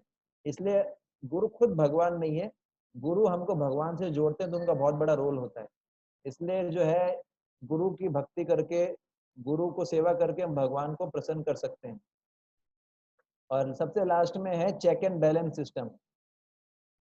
कैसे हम जो है चेक करें कि असली गुरु है नकली गुरु है, तो ये बताया गया check and balance system through guru sadhu शास्त्र।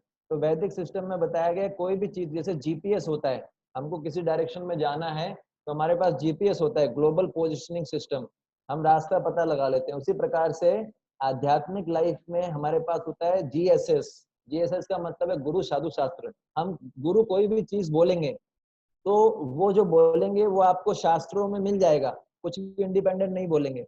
और गुरु जो बोलेंगे वही चीज बाकी सारे आचार्य, बाकी जो बड़े बड़े भक्त हुए हैं, वो भी उन्होंने भी वही चीज बोली होगी। इनमें कोई डाउट नहीं होगा, इनमें कोई मतभेद नहीं होगा। तो अगर इनमें कोई मतभेद नहीं है, इसका मतलब वो प्रामाणिक गुरु हैं। तो हम ऐसे चेक कर सकते हैं, अगर गुरु कुछ बोलते हैं, क्या वो साधु भी वही बोल रहे हैं, शास्त्र भी बोल। साधु का मतलब जो गुरु से पहले जो आचार्य हुए वो, और जो प्रेजेंट में गुरु के बराबर के लेवल पे जो भक्त हैं वो, क्या वो जो बोल रहे हैं, वो जो गुरु बोल रहे हैं, क्या वो सेम है या अलग अलग है। उसमें उदाहरण बताते हैं, अगर गुरु कुछ अलग बोलता है, अगर गुरु कुछ अलग बोलता है तो क्या करना चाहिए, उसको गुरु कुछ गलत शिक्षा देता है तो उसको त्याग देना चाहिए। तो इधर बहुत अच्छा उदाहरण आता है बलि महाराज का। तो ये जब भगवान विष्णु वामन देव के रूप में आए, तो ये शुक्राचार्य जी हैं, ये असुरों के गुरु थे। तो वामन देव जो थे, ये जो असुरों के गुरु थे, ये बलि महाराज थे, ये भी असुर थे। वामन देव ने 3 पग भूमि मांगा बलि महाराज से, तो बलि महाराज ने उनको दे दिया। जब उनको प्रॉमिस करने वाले थे तो शुक्राचार्य जी को बड़ा डर लगा कि अगर ये सब कुछ वामन देव को दे देंगे तो फिर क्या होगा कि मेरे को अपना सैलरी कैसे मिलेगा। तो ऐसे भी गुरु होते हैं जो अपने मेंटेनेंस के बारे में ही सोचते रहते हैं। तो उन्होंने बोला ये शुक्राचार्य जी ने कि आप भगवान विष्णु को सरेंडर मत करो। तो जब आप सोचो, एक तरफ ऐसा भी हो सकता है कि कोई गुरु अगर आपको ऐसा बोलते हैं कि भगवान को सरेंडर मत करो, तो उनको त्याग देना चाहिए। तो यहाँ पर बलि महाराज ने अपने गुरु का त्याग कर दिया था।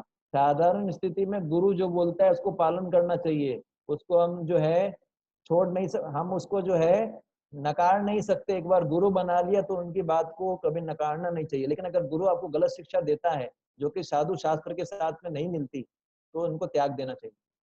तो ये बहुत अच्छा डायलॉग है, कौन पढ़ेंगे? पढ़ूं प्रभु जी? हाँ, जोर से। यस प्रभु जी। ये प्रभु जी स्क्रीन में दिख नहीं रहा, 1 minute. Does surrendering to Guru mean one will have to leave his far? प्रभु जी ज्यादा जूम हो गया। ज्यादा जूम हो गया जी। हाँ जी, यस प्रभु जी दिख रहा है। Does surrendering to Guru mean one will have to leave his family? Reporter, does surrender mean that someone would have to leave his family? Srila Prabhupada, no. Reporter, but suppose I were to become an initiate, wouldn't I have to come and live in the temple? Srila Prabhupada, not necessarily. Reporter, I can stay at home. Srila Prabhupada, oh yes. Reporter, what about work? About I have to give up my job? Srila Prabhupada, no. You would simply have to give up your bad habits and chant the Hare Krishna mantra on beats, that's all. Reporter, would I have to give any financial support? Srila Prabhupada, no. That is your voluntary wish. If you give, that's all right. And if you don't, we don't. Prabhu ji dikh nahi raha. We don't depend on anyone's financial We contribution. don't depend on anyone's financial contribution. We depend on Krishna. Reporter, I wouldn't have to give any money at all. Srila Prabhupada, no. Reporter, is this one of the main things that distinguishes the genuine guru from the fake guru. Srila Prabhupada. Yes, a genuine guru is not a businessman. He is a representative of God. Whatever God says, the guru repeats. He does not speak otherwise. तो यहाँ पर ये बताया है, एक reporter पूछ रहा है अगर मेरे को भी जुड़ना हो, गुरु बनना, मतलब मुझे भी सरेंडर करना हो, सरेंडर का मतलब क्या, घर बार छोड़ना पड़ेगा? प्रभुपाद जी बोल रहे हैं नहीं छोड़ना। अगर मेरे को इस्कॉन में दीक्षा लेना है तो क्या मुझे मंदिर में रहना पड़ेगा? प्रभुपाद जी ने बोला जरूरी नहीं है, आप घर पे भी रह सकते हैं। तो क्या मुझे काम काज छोड़ना होगा? प्रभुपाद जी ने बोला नहीं, काम काज करते रहो, है ना, और अब बस केवल बुरी आदतें छोड़नी है और हरे कृष्ण महामंत्र का जप करना है। फिर उन्होंने पूछा क्या मुझे कुछ दान वगैरह भी देना पड़ेगा? प्रभुपाद जी ने बोला जरूरी नहीं है, अगर आप दे सकते हो तो बहुत अच्छा है, नहीं दे सकते हो तो कोई प्रॉब्लम नहीं, क्योंकि हम किसी पर डिपेंडेंट नहीं है, हम कृष्ण पे डिपेंडेंट। तो फिर उन्होंने पूछा कि यही चीज एक असली गुरु को नकली गुरु से अलग करती है? तो श्रीला प्रभुपाद जी बोल रहे हैं हाँ, असली गुरु होता है वो बिजनेसमैन नहीं होता है, वो भगवान का प्रतिनिधि होता है और जैसा भगवान बताते हैं उसी को रिपीट करता है और कुछ नहीं बोलता। तो यहाँ पर हमारा सेशन खत्म होता है। हरे कृष्णा। आपका किसी का कोई प्रश्न है तो आप पूछ सकते हैं। ये हमारा सेशन पूरा हुआ। किसी का कोई प्रश्न है? प्रभु जी एक प्रश्न है मेरा। हेलो हेलो प्रभु प्रभु जी हरे कृष्णा, दंडवत प्रणाम। दंडवत प्रणाम। प्रभु जी अभी आपका मैंने सुना अभी ये पूरा, तो उस पे एक चीज मैंने सुनी कि जैसे मतलब जो अथराइज्ड ये यूनिवर्सिटीज हैं, तो इसमें मतलब हमें डिसाइपल होना must compulsory, otherwise we can't get any spiritual knowledge. उसका अल्टीमेट लाभ नहीं मिलेगा।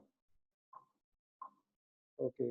मतलब इन चारों संप्रदाय से शिक्षा और दीक्षा लाभ मिलता है, इसके अलावा किसी शिक्षा दीक्षा ले रहे हैं तो उसका लाभ नहीं मिलेगा, क्योंकि अथोराइज्ड ये चार ही हैं। प्रभु जी जैसे मैं लेना चाहता हूँ, इनिशिएशन लेना चाहता हूँ, तो उसका प्रोसेस मतलब एक प्रोसेस क्या है? मतलब मैं कभी भी ले सकता हूँ? उसका प्रोसेस ये है कि आपको आपके आसपास जो भी मंदिर है उसमें जाना पड़ेगा, है ना। जी। एक मिनट होल्ड कीजिए। जी जी जी।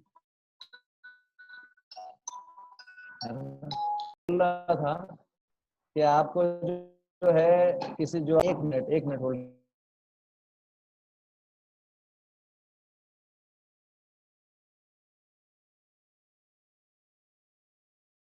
तो जो भी आपके आसपास इस्कॉन का मंदिर है उससे आप जुड़िए।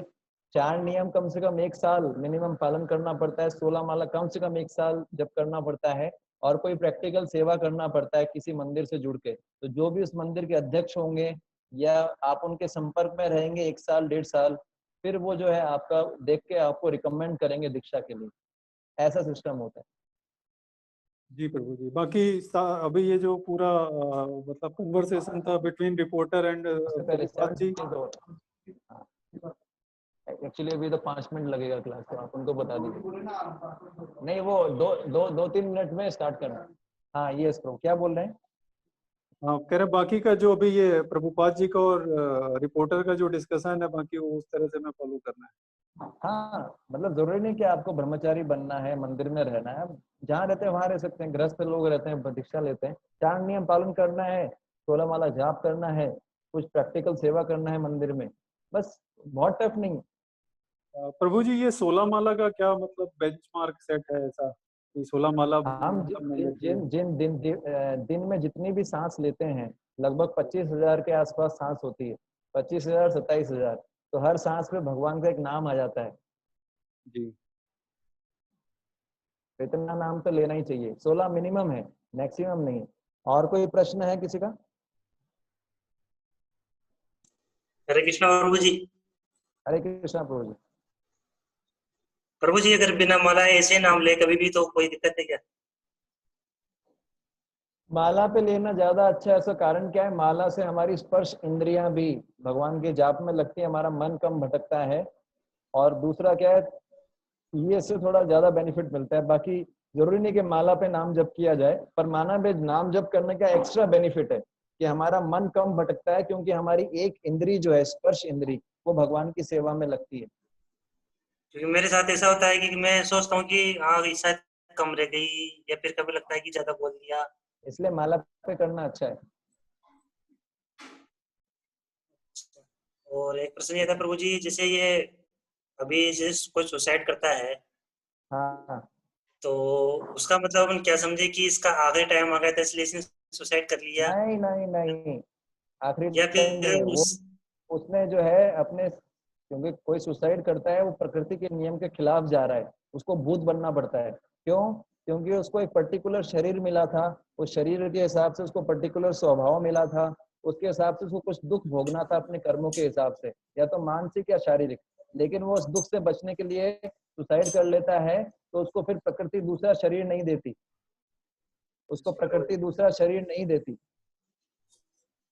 आप समझ गए? प्रकृति उसको दूसरा शरीर नहीं देती है, तो उसको या बिना फिर शरीर के भटकना पड़ता है। या फिर उसने किसी के कारण से की हो भाई, किसी के। नहीं नहीं, ये कारण नहीं होता, उसकी खुद की इच्छा होती है, इसके लिए उसको पाप लगता है। आत्महत्या करना पाप है, ये प्रकृति के खिलाफ जाना है, भगवान के खिलाफ जाना है। और कभी कभी ऐसा भी सुनते हैं कि कोई, जैसे कोई औरत मरती है तो अपने बच्चों को साथ भी लेके मर जाती है, खुद भी कुएं में कूद गई, वो औरत भी कुएं तो में कूद गई। उसका उसका उसका फल उसको मिलता है। एक्चुअली ये बहुत जटिल विषय है, पर ये मान लीजिए आत्महत्या करना जो है पाप है, तो नहीं उसमें करना चाहिए। मतलब उसका, ये अपन ये नहीं समझ सकते कि हाँ इसका टाइम आ गया, बस ये समझ सकते हैं कि हाँ उसने खुद की मर्जी से की है। हाँ, आत्महत्या खुद की मर्जी से किया जाता है। जी प्रभु जी। और कोई प्रश्न? और एक प्रभु जी, काफी दिन से पूछना भी चाह रहा था, आपने भी बताया था इस चीज के बारे में। जैसे भी वो वहाँ आंध्र प्रदेश के अंदर वो एक लेडीज के साथ में वो कांड हुआ था जिसके अंदर वो 5-6 आदमी थे, हम्म, तो उसके अंदर मतलब उन्होंने, ऐसा तो हो नहीं सकता कि उन्होंने लड़की कभी पहली बार देखी नहीं हो या पहली बार लड़की देखी हो, या मतलब हाँ, उनके मन में ऐसा कैसा हुआ कि इस लड़की के साथ अपने को ऐसा करना है या अपना मर जाएंगे। तो मतलब इनका क्या देखिए ऐसा तालमेल था कि उनके साथ ये मतलब वो लड़की भी सुनिए, मरी और साथ में वो भी मैं मरे। समझ गया। आप हैदराबाद में डॉक्टर का बात कर रहे हैं ना, डॉक्टर रेड्डी? हाँ जी, हाँ जी। देखिए इसमें बहुत सारे प्रिंसिपल्स हैं। पहली बात तो आजकल युवाओं को कोई शिक्षा नहीं दे रहा है कि स्त्रियों के साथ कैसा व्यवहार करना चाहिए। चाणक्य पंडित बोलते हैं मातृवत पर दारेशु, दूसरी स्त्रियों को माता के समान समझना चाहिए। तो ये सिखाएगा कौन? ये सिखाएगा कौन? कोई है ही नहीं सिखाने के लिए, उल्टा सिखाते हैं। तो शिक्षा भी है इसका एक कारण। दूसरा, ये जो होता है इसको हम देख सकते हैं, लेकिन ये कर्मों का सिद्धांत भी होता है। अब ये चीज को लोग इतनी आसानी से एक्सेप्ट नहीं करते। कहीं ना कहीं जैसे क्या होता है कि ये कर्मों का सिद्धांत ही होता है, किसी जीव ने किसी जीव के प्रति कुछ हिंसा किया होता है तो अगले जन्म में वो जीव भी उसके प्रति हिंसा करता है। तो कर्मों के कारण भी है मेन रीजन इसका। पर एक्सटर्नली जो है हम बता सकते हैं कि शिक्षा का कमी था। और युवा जो बाहर के लोग होते हैं जो भक्ति नहीं करते, उनमें काम भावना बहुत ज्यादा बढ़ा हुआ रहता है। तो काम भावनाओं को ऐसे वश में नहीं किया जा सकता। भगवान का नाम जप नहीं करेंगे, जल्द सतोगुण जो भक्ति नहीं करेंगे, तो काम वासना को बस में नहीं किया जा सकता। वो करेगा ही करेगा रे। और आजकल तो इतना कोई जो इतना हमारे भारत में तो नियम भी स्ट्रिक्ट नहीं है। कोई अगर अरेबिया के अंदर इस तरीके से करता है, सऊदी अरब, ये जो बाहर के देश है, उसमें बहुत वैदिक समय में कोई ऐसा करता था ना, उसके लिए कैसा पनिशमेंट था कि उसको जो है जमीन में गाड़ देते थे, केवल गर्दन गर्दन बाहर रहता था, और उसको पत्थरों से मारते थे जब तक उसकी मृत्यु ना हो जाए। ये वैदिक समय का जजमेंट था, ताकि लोग करें नहीं। पर आजकल इतना कठिन कौन सजा देता है, सबको डर लगता है। तो ये होगा इस प्रकार से, ठीक है। हाँ, तो इसमें अपन दो चीज मान सकते हैं कि हाँ, एक तो उनके पुराने कर्म भी, कर्म, पुराने यस कर्मों यस की वजह यस से। यस। जी प्रभु जी। हरे कृष्णा। हरे कृष्ण। तो आप लोगों से रिक्वेस्ट है, आप अगली बार आए तो इसके क्वेश्चंस को सॉल्व करके आए। इस चैप्टर को बुकलेट दे दिया गया है हिंदी वाला, और अगली बार हम मिलेंगे संडे को। इसको सॉल्व कीजिएगा, कोई डाउट हो तो अगले हम डिस्कस करेंगे और अगला चैप्टर शुरू करेंगे, ठीक है। तो आप लोगों का बहुत बहुत धन्यवाद। मेरा अगला क्लास है अभी, हम मिलेंगे। हरे कृष्णा।